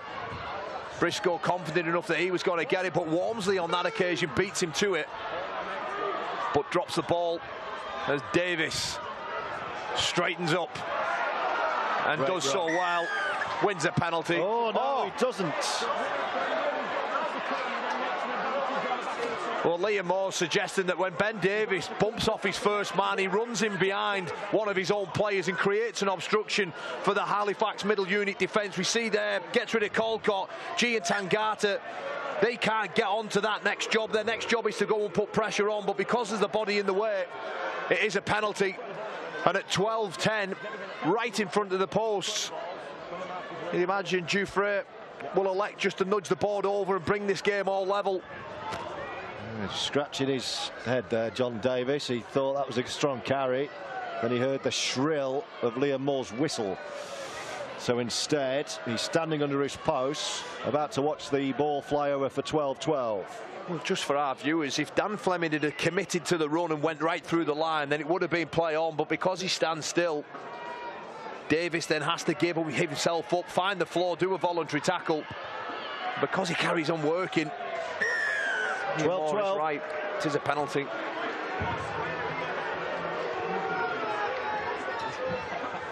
What a game. Yeah. Half an hour to go, half an hour to find a winner. Once again, we just see there, if Fleming runs through in between the 12 of G and Tangata, then it would have been all okay, but he doesn't. He has to find the floor. Davis, give himself up.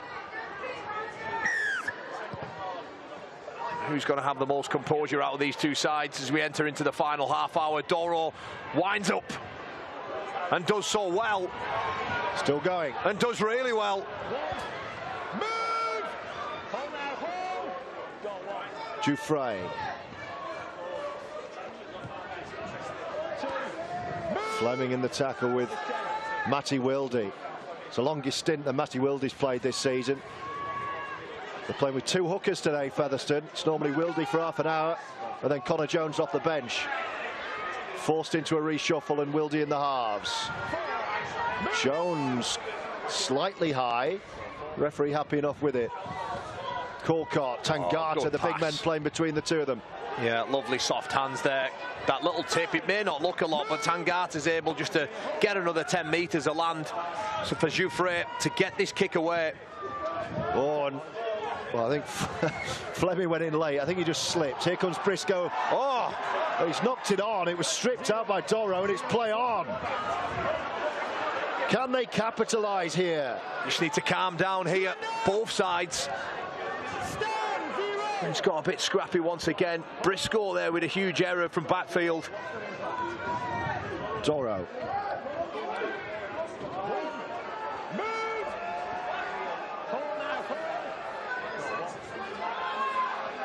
Jouffret. Penalty to Featherstone. Similar infringement. Yeah. Going the other way. Yeah. Consistency from the referee.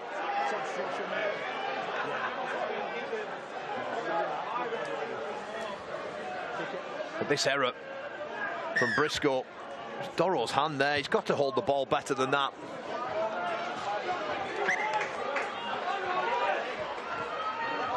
And it was that time, the lead runner there, or Matty Wilde, taking him out and deemed an infringement.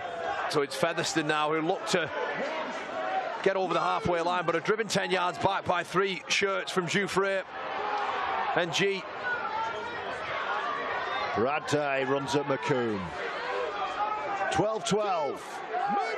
With 27.5 to go. Live on the Sportsman. Jones. Fleming, who's had a lengthy spell. Looking for the offload. Oh, just thought better of it. LeCan. Davis. Still going Davis. Elusive runner, Wilde.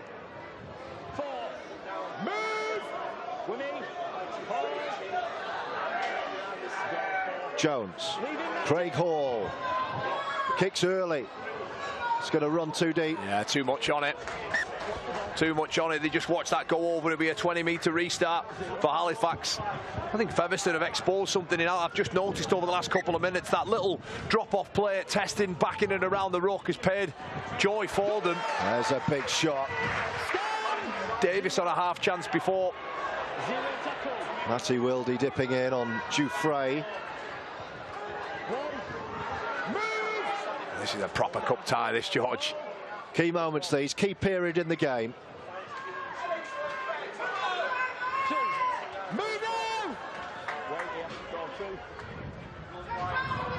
Halifax keep coming. They've been playing on the front foot, the Panthers.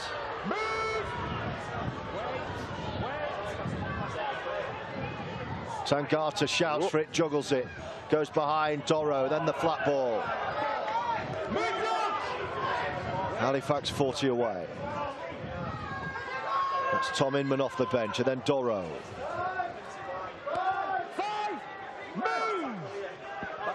Inman again, looking for Keys, I think. Where's he going to go? Pops one up to Briscoe. Going backwards. Oh, he's dropped another one. He's dropped another. But he's not dropped a ball all season that I've seen, Briscoe.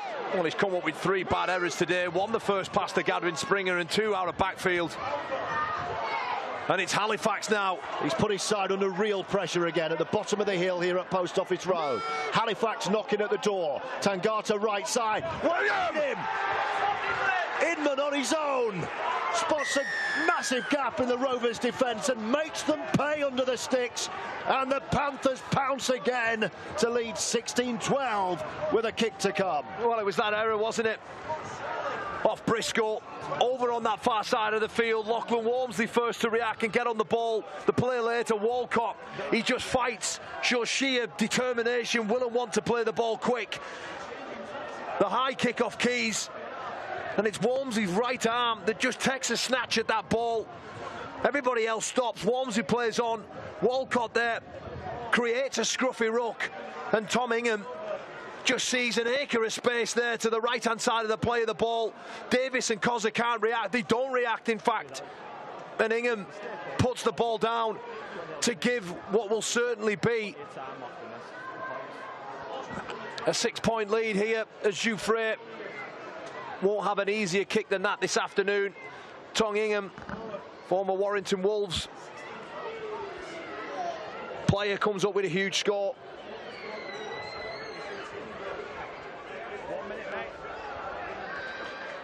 Big moments in this game. Fairbank replaces Colcott here. He's done his coach well today, Colcott. Here's another two, right in front of the post. Three from the boot of Jouffret.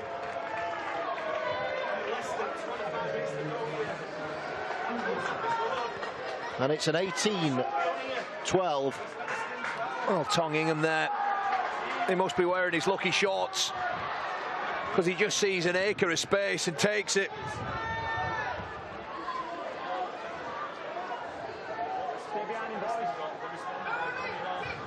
Every time Featherstone threaten to haul themselves back into the contest, the response is there from Halifax. Simon Grix will be beaming at what he's seen from his side today. And again, Tangata just dictating. Look at the pace that they're carrying the ball. Walmsley slips there. They sense a real opportunity here as we enter into the final quarter, almost. Fairbank on again, introducing Doro. Can't put him to floor. Gadwin Springer goes for a big shot. And he's been sent back out there, hasn't he, to do that. Try and lift his side. Next score in this contest is a big one now, you feel. Matty G, first half try scorer, runs at Wildy. Had a great game today, Matty G. There's Inman. Jouffret goes narrow, Leilua's under it. He won't want that. Oh, and he's lucky, it's gone into touch. Terrific work from Matty Wildy, and that's those parts I was mentioning, George, the kick pressure. It just forces Jouffret into putting the boot to ball, not quite where he wants it. And Walmsley, he knows that that's an absolute mile over that sideline. Almost a perfect set after points. Featherstone now, through Hardcastle, will just look to try and get some field position. They haven't had much of it in this second half, but they will have a purple patch again. Springer.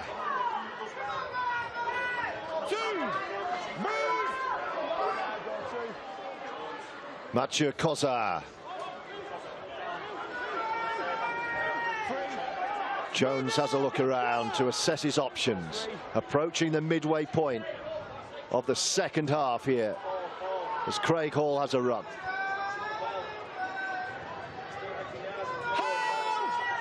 Rovers 20 away. Jones slots into position.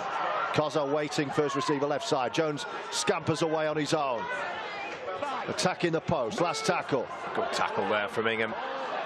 Rescues that. Hull to Wildy. Grubber kick through. Well taken. Jouffret was in there. Yeah, brave stuff there from the Frenchman. Just anticipates that kick in the right place at the right time. And these are tough carries, but Saltonstall, he won't mind them. He loves it. He revels in it. Back now, back. Hold. Go to the side. Play on. Back is good. Springer went for another big one. Got that one wrong. And Woodburn Hall passes away, gets the offload away. Now one of the options. Oh, he opted not to give it to Walmsley, the big man. Smart move. Murray kept hold of the ball. Keys will come. There are bound to be gaps over there. Yeah, I thought that was smart move by the front row, and gets the offload away and is on the other end of it to receive it back. Has Walmsley on his left shoulder. Doro.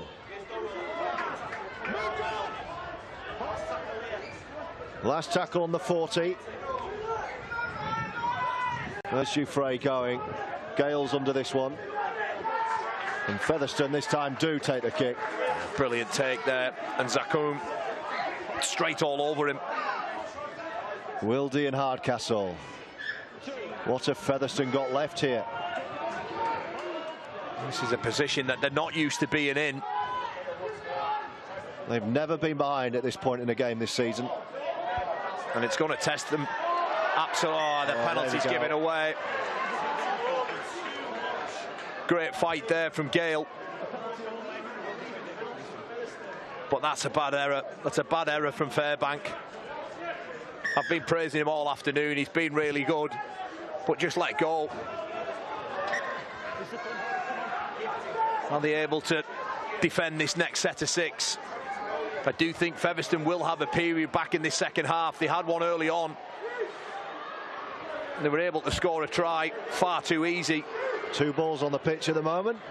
But since then, George, they haven't had any kind of joy down this end of the field. They've not had a chance to put any sort of sequence of play on or anything.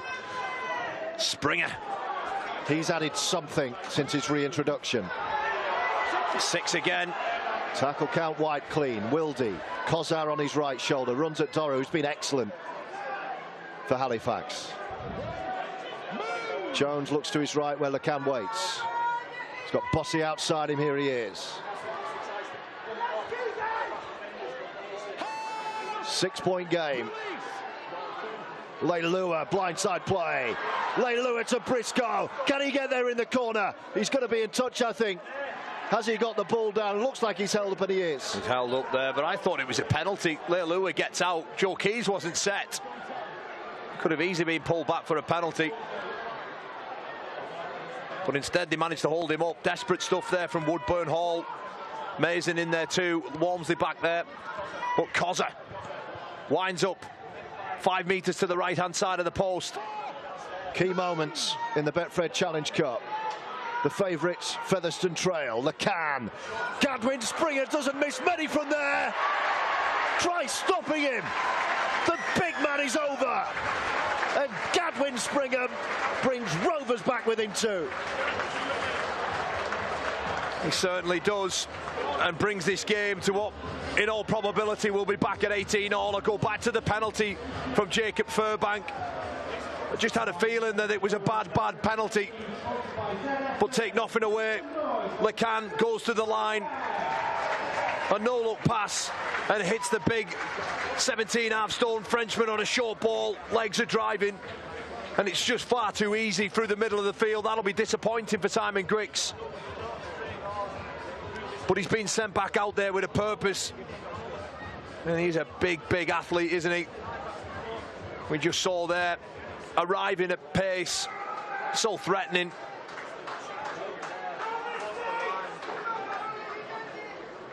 And is that the wake-up call that this side needed, George? What a response from Featherstone. Springer over, Hall 3 from 3. It's as you were. 18 apiece. What a game. Yeah.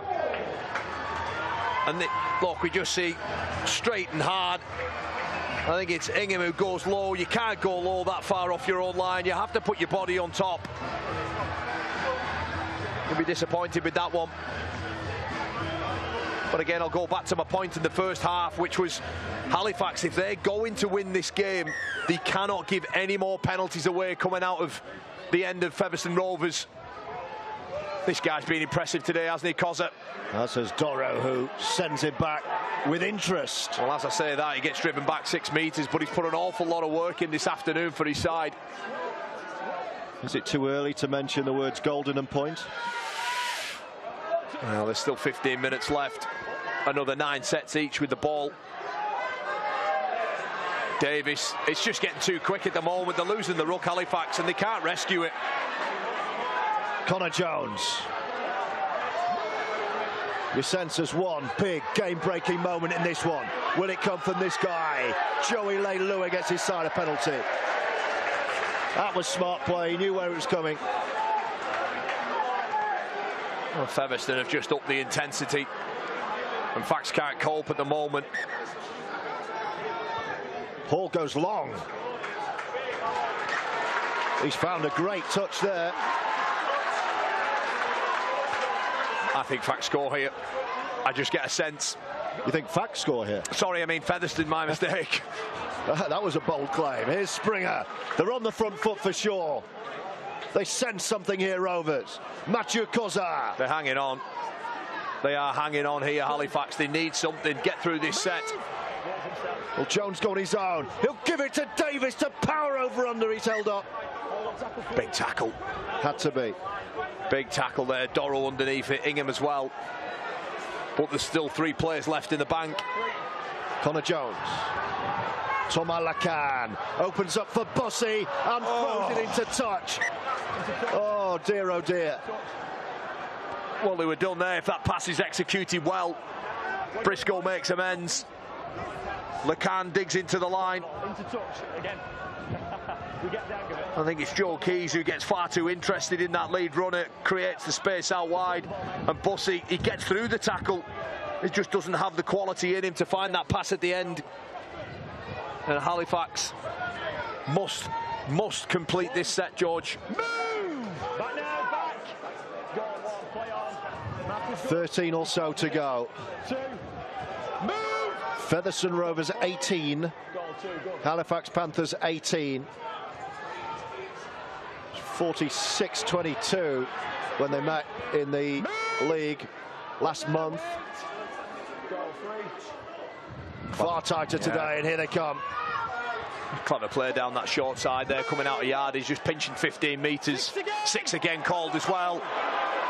Walmsley. Oh, and he's put the ball down. He wins a penalty. He wins a penalty. And Leilua, in frustration, grips hold of Walmsley on the floor. But just smart work from Halifax there. They pinch some metres down the short side and double up and go again. You clearly hook up on the ball, and then you clearly pull the ball. And that is a strip. You can see there, the evidence is all there. Lacombe. We've been consistent all day with them. Sorry, Lacan, I beg your pardon. Pulls the ball away. Joey Leilua in frustration reacts. And Halifax now have a fantastic opportunity. Yeah. As we approach the last 10. Tangata, who's been excellent.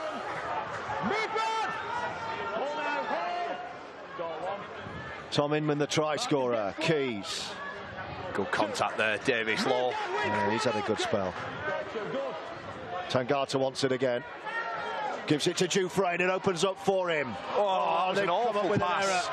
That was a terrible pass there from Dufresne. Far too much time, the ball in the air, puts his centre under all sorts of pressure to catch that. And they are killing themselves at the moment. If they want to win this game, Halifax, it's there for them, George. But they just keep playing cat and mouse with it. Hardcastle.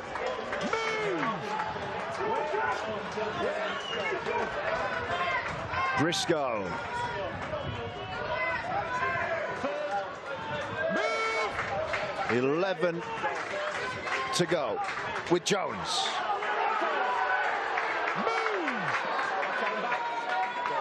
John Davis has just come off for Featherstone.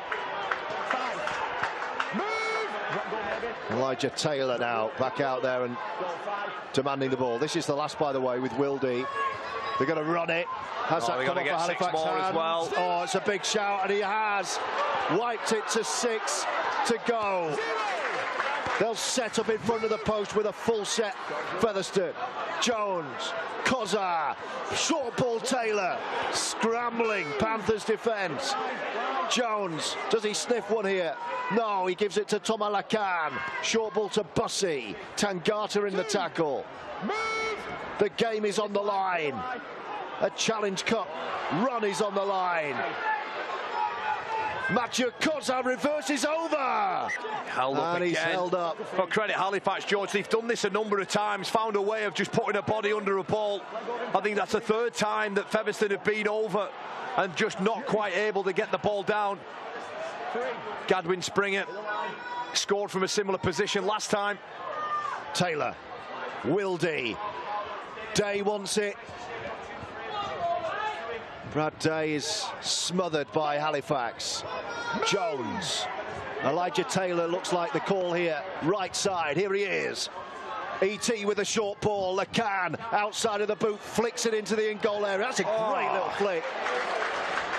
I think Woodburn Hall more time than they realised. I think Woodburn Hall's furious with Mason. He feels he could have got to that.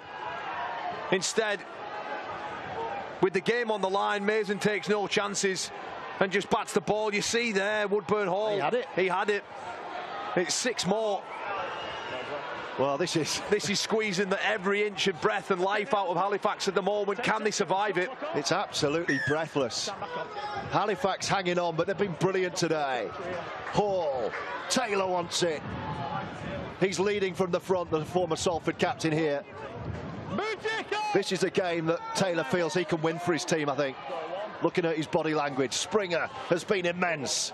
Wildy, Day takes it on. Well, this could be the set that wins it for either side, sorry. Can Halifax stand firm? Jones got Wildy left, Koza right. Jones on his own towards the post, catching Halifax cold. Koza, Wildy, change of direction. Hall drop goal. Oh my word! That was one of yours, Kyle. I think mine have maybe just been a bit slightly higher than that, George. That was a shocker. You don't often see Craig Hall come up with an absolute P-roller. Well, he's just helped the groundsman start mowing the grass here with that one. What about this for a carry here? What a key moment in the game. Looked like they could have fallen a point behind, and here they are on halfway. Walmsley.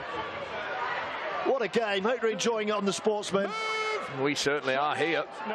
We've got Workington Dewsbury this time next week in Betfred League One. This is all about the Challenge Cup, and Tangata runs into red and navy traffic. Pick a winner. Move free. We've got three more players in the bank here. Keys. Jouffre.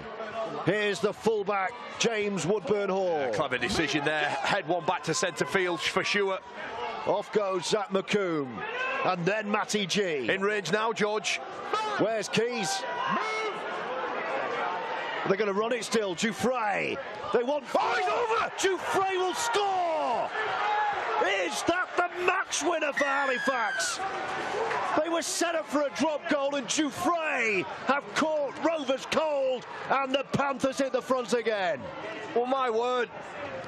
Louis Jouffre.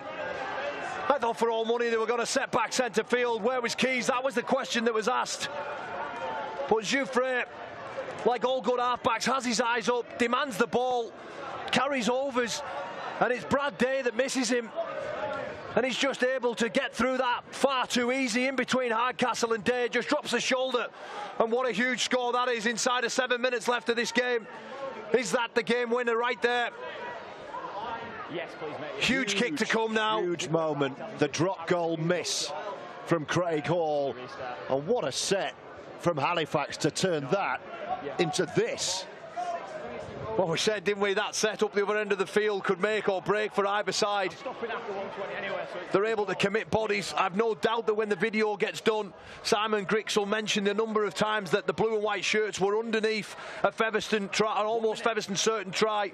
Kept turning them away, And like all good sides, absorb pressure, go up to the other end of the field and break your heart.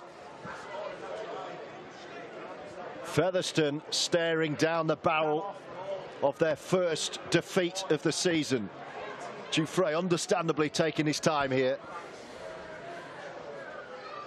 This to take it to a 6-point game. Tough kick, 5 metres in from this near right-hand touchline. He's taking it back 22. And he's taken every single second. Strikes it. He's missed it. No, it doesn't fade it enough. So a 4-point game, his first miss. Well, there's a chance. There's still a chance here for Featherstone Rovers. But this is just smart play. 4-on-3 down a short side. Brad Day has to stay tight to the ruck, but the pace of the young Frenchman gets on the outside of his man, Hardcastle. Well, he's worried about the other 3 players, and the hole opens up. Hall with a short kick-off. Well, he's tapped it forward. Hardcastle got there first, so Halifax have got the next set. Oh, they're still playing. And they're chucking it about. They want another one to finish Rovers off. Well, what's happened? And a penalty as well. They're falling apart at the moment, Featherstone. This is increasingly looking like Halifax's game. What a turnaround for Simon Griggs and the Panthers. Well beaten here on their last visit a month ago. And there's going to be a card. It's a red card. What's Hardcastle done in back play? Well, it's got to be from this short kick-off. Something, our eyes were watching the ball. There's got to be something that happened in back play. The linesman entered the field.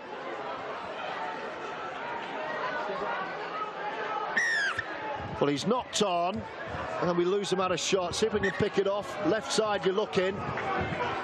Oh, it's something to nothing, isn't it? It's hard to see from that angle. There was a little shove. I mean, it was needless. It was certainly an infringement.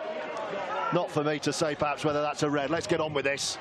Featherstone, if they're going to rescue this, are going to do it the hard way. They've got barely any time. 3.5 minutes, they're defending, they've got 12. Halifax have been sensational today. Can they see out a brilliant Betfred Challenge Cup win? Tangata once. Drives at Elijah Taylor. They might pop over a 1 here. Mind you, we thought that last time and they ran in a try. Keys floats one over left side. Walmsley. Oh. Fancied the winner there. Last tackle.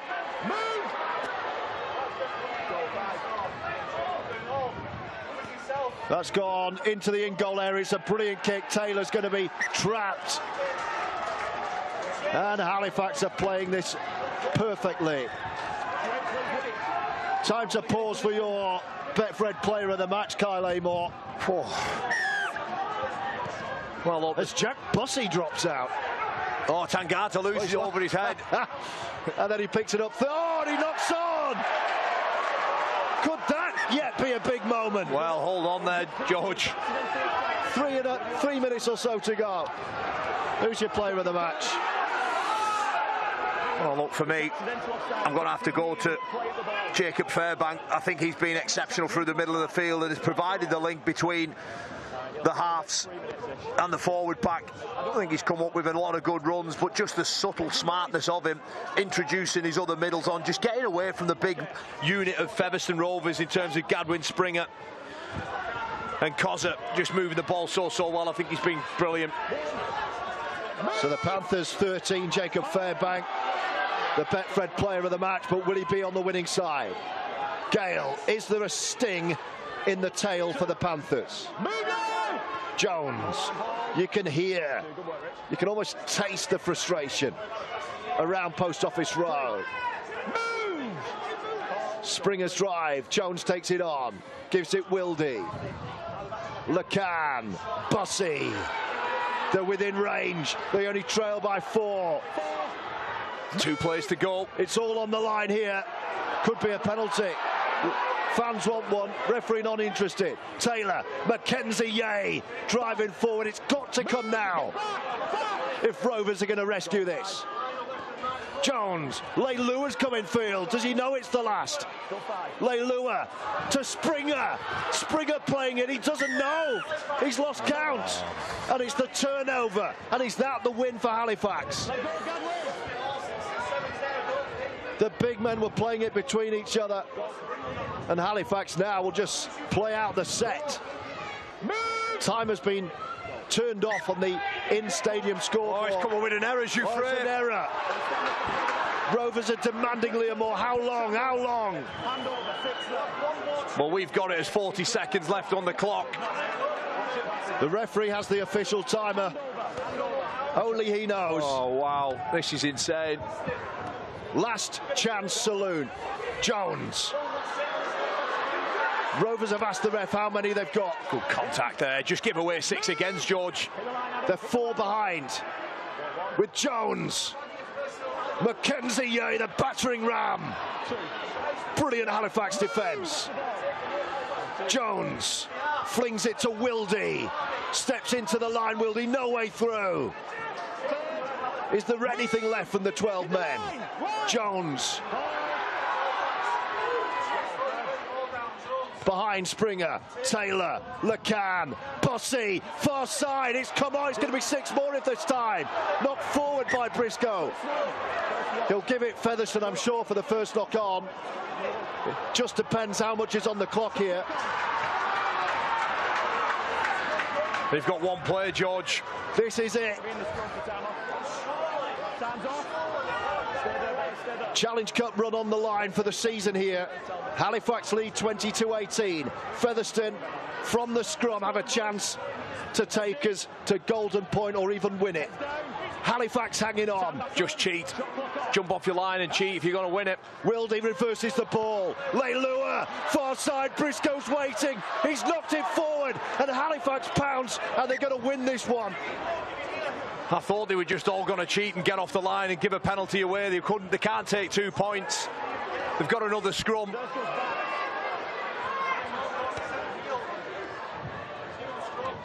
It's Halifax's ball, George. That's the game.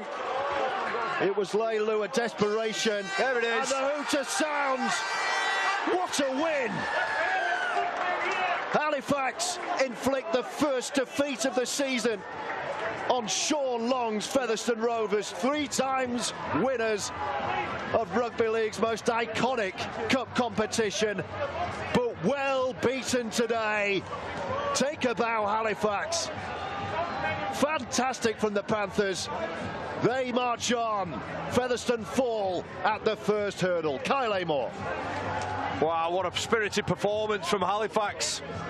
You know, we questioned coming into this game about Featherstone and that half-back combination. Is it going to be enough to get them and guide them around in a tough period within the game? And, well, the answer is that Halifax have just turned up. And, mind you, they give Featherstone enough chances to snatch and take the game away from them. Featherstone just kept coming. Halifax kept turning up. A brilliant performance, and what a reaction as well for Simon Grix. And question marks have been again over this Halifax side about the Jekyll and Hyde performances, up and down one week, convincing wins, then, you know, head-scratching losses. But they've answered a huge call today that sees them through into the Betfred Round 4 Challenge Cup. Joe Keys and Jouffre both exceptional today, but led around by a forward pack, and particularly that man, the player of the match, the Betfred player of the match in Jacob Fairbank. Some good hard work as well in the back rows in Kavanagh and G, Salt and Stall as well. There's an awful lot of players. You don't come to a ground like this, George, without your 1 to 17 playing fantastic. And it's all smiles in the Halifax camp. Well, there's just been a long conversation on this near side between the 2 head coaches, Simon Grix and Sean Long. That was great to see. Friendly respect between the 2. And Halifax full value for a terrific victory, the best victory of their season so far, and the first defeat for that man, Sean Long. Still learning, he says, as a head coach. All smiles today. He knows that the scoreline was fair. Let's have a look at the tries today, Kyle Amor, on a great day for Halifax. Yeah, off the back of a number of penalties. It all belonged to Featherstone. And Hardcastle climbing high, but Halifax hit back through a beautiful hard line from Matty G, and that brought the game back to 6-4 in favour of Featherstone. But this try was sensational. I thought Walmsley was brilliant, not only with the ball, George, but had come up with a number of forced errors on his opposite number, and Briscoe. That took the game into 10-6 at half-time. It could have been worse for the home side, having not Craig Hall dislodge that ball on Brandon Moore just before half-time break. A penalty that was then given away, which put the scoreboard 10-6. But it was Featherstone who hit back in the first half. A beautiful step from the Frenchman, hard off his right foot, gets in between Tangata and Keys and Kavanagh. And then this penalty was a huge penalty. It just able to bring this game level. And then Joe Keys with that high towering kick, and this is what I mentioned about Walmsley, just that slight little pull on the ball there. What a huge moment that was. A huge moment. And then Ingham off a quick play of the ball. Featherstone once again just refusing to go away. Hard direct carry from Gadwin Springer. Arriving at pace, threatening space and putting the ball down. But then after an eternity of pressure and holding them up over the line and over the line, a scruffy attempt of a drop goal from Craig Hall. That would have probably put it to bed. That would have, but in the blink of an eye, they rolled down the field. And this time, it was the Frenchman for Halifax that's able just to show the ball and slide through and put down that ball for a huge, huge score. The red card as well that followed. Oh, he kicks him. Oh, he kicks him, right. Well, it is a red card. Yeah, take it back. Yeah. Take it back. I didn't see the kick first time. I thought it was a shove. Well, he's got it spot on. Yeah, we all know in the game that that's not acceptable. And this was a big, big chance there. Lachlan Walmsley just does enough again. He does enough again. Came up with some huge plays, actually. And look what it means to Matty G. Saltonstall. Fairbank collapses to his knees in exhaustion. And the fans, ecstasy for them. Fantastic performance. Terrific victory for the Halifax Panthers. Let's go down to touchline and get some immediate reaction from a very happy Panthers camp, speaking to our man Paul Kidd.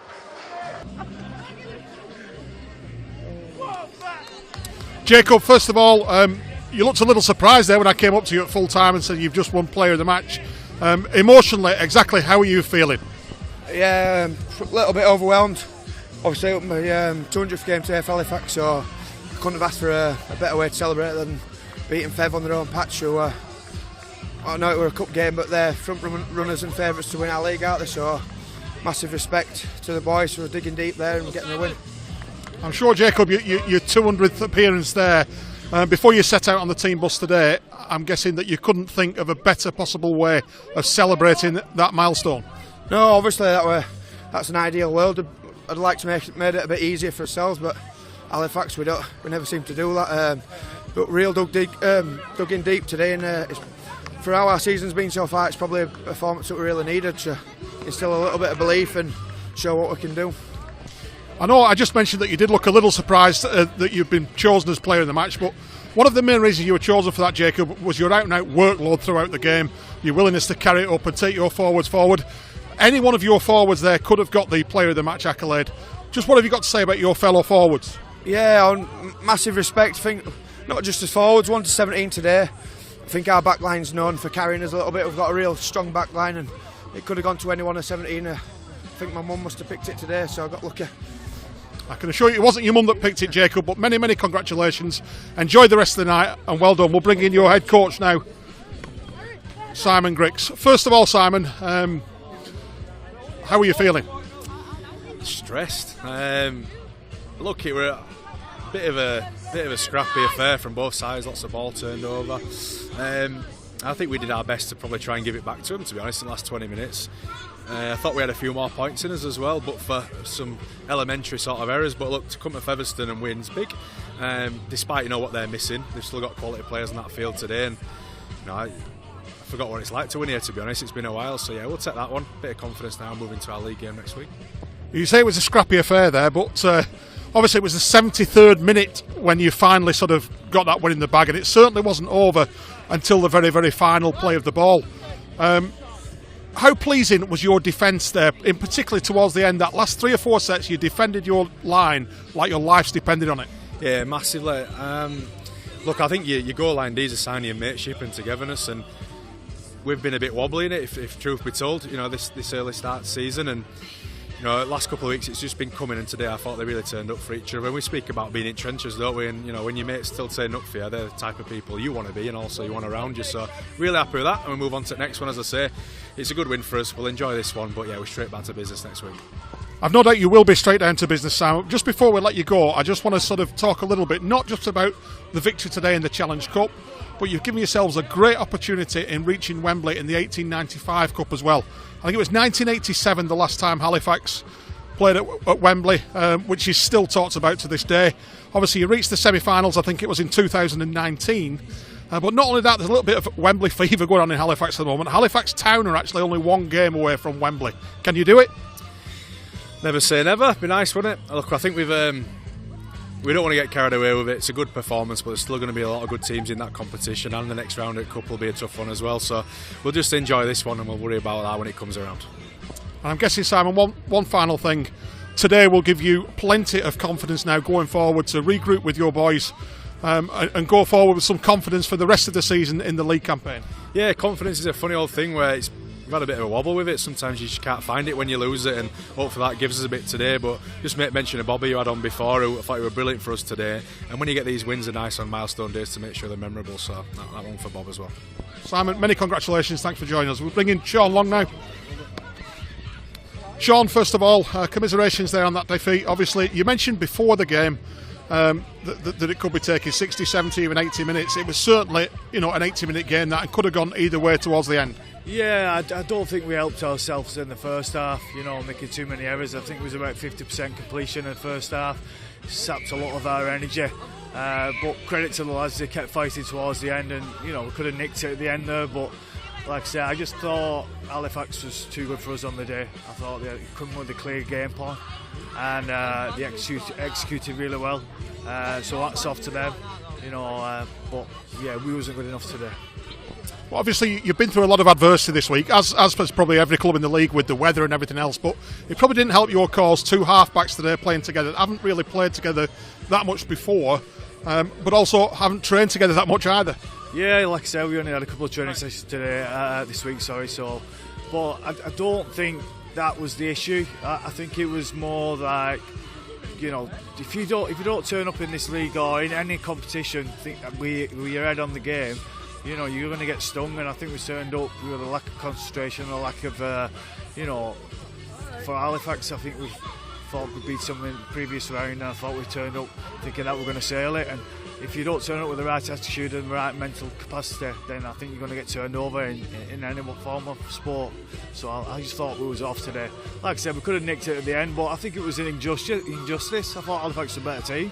Do you know what I mean? So, we'll dust ourselves down and get ourselves right for the league. But, there were some stern words. Sean, you were a very honest player when you were playing the game. No doubt with your assessment there, you're a very honest coach as well.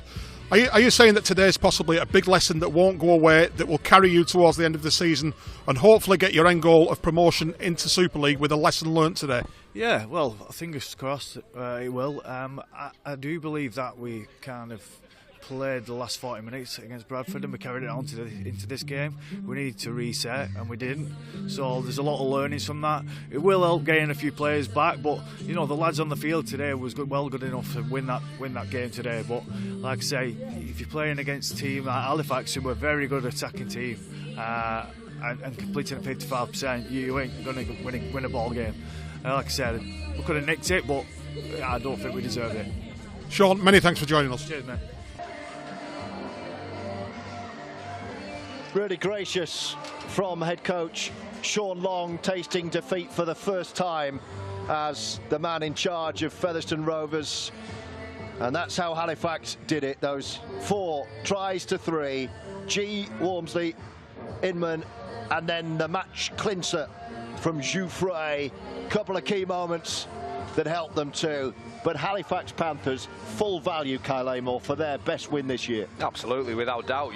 Sean Long just mentioned it there, that he felt that if his side had gone on and won the game, it would have been an injustice. So a very honest reflection and assessment for Sean Long.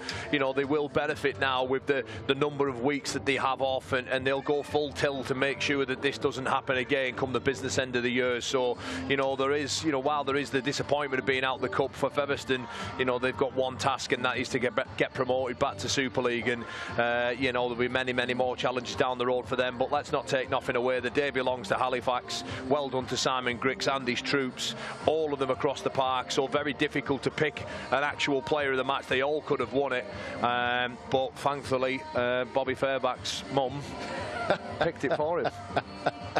I was going to say, that was you've got an interesting family tree, haven't you? Carl, great to see you, mate. Thanks for joining us for what's been an absolute Betfred Challenge Cup thrill. I hope you've enjoyed it as much as we have. That's as far as we go. Huge congratulations to Halifax, who march on into the hat for round 4 of the Betfred Challenge Cup. Our live rugby league continues this time next week on The Sportsman as we turn our focus to Betfred League 1. We're up at Workington in Cumbria, Derwent Park for the visit of Dewsbury. Hope you can join us for that. For today, Post Office Road belonged to Halifax. They've knocked Featherstone out of the Challenge Cup. From Kyle Amor and from me, George Riley, we'll see you next time. Goodbye.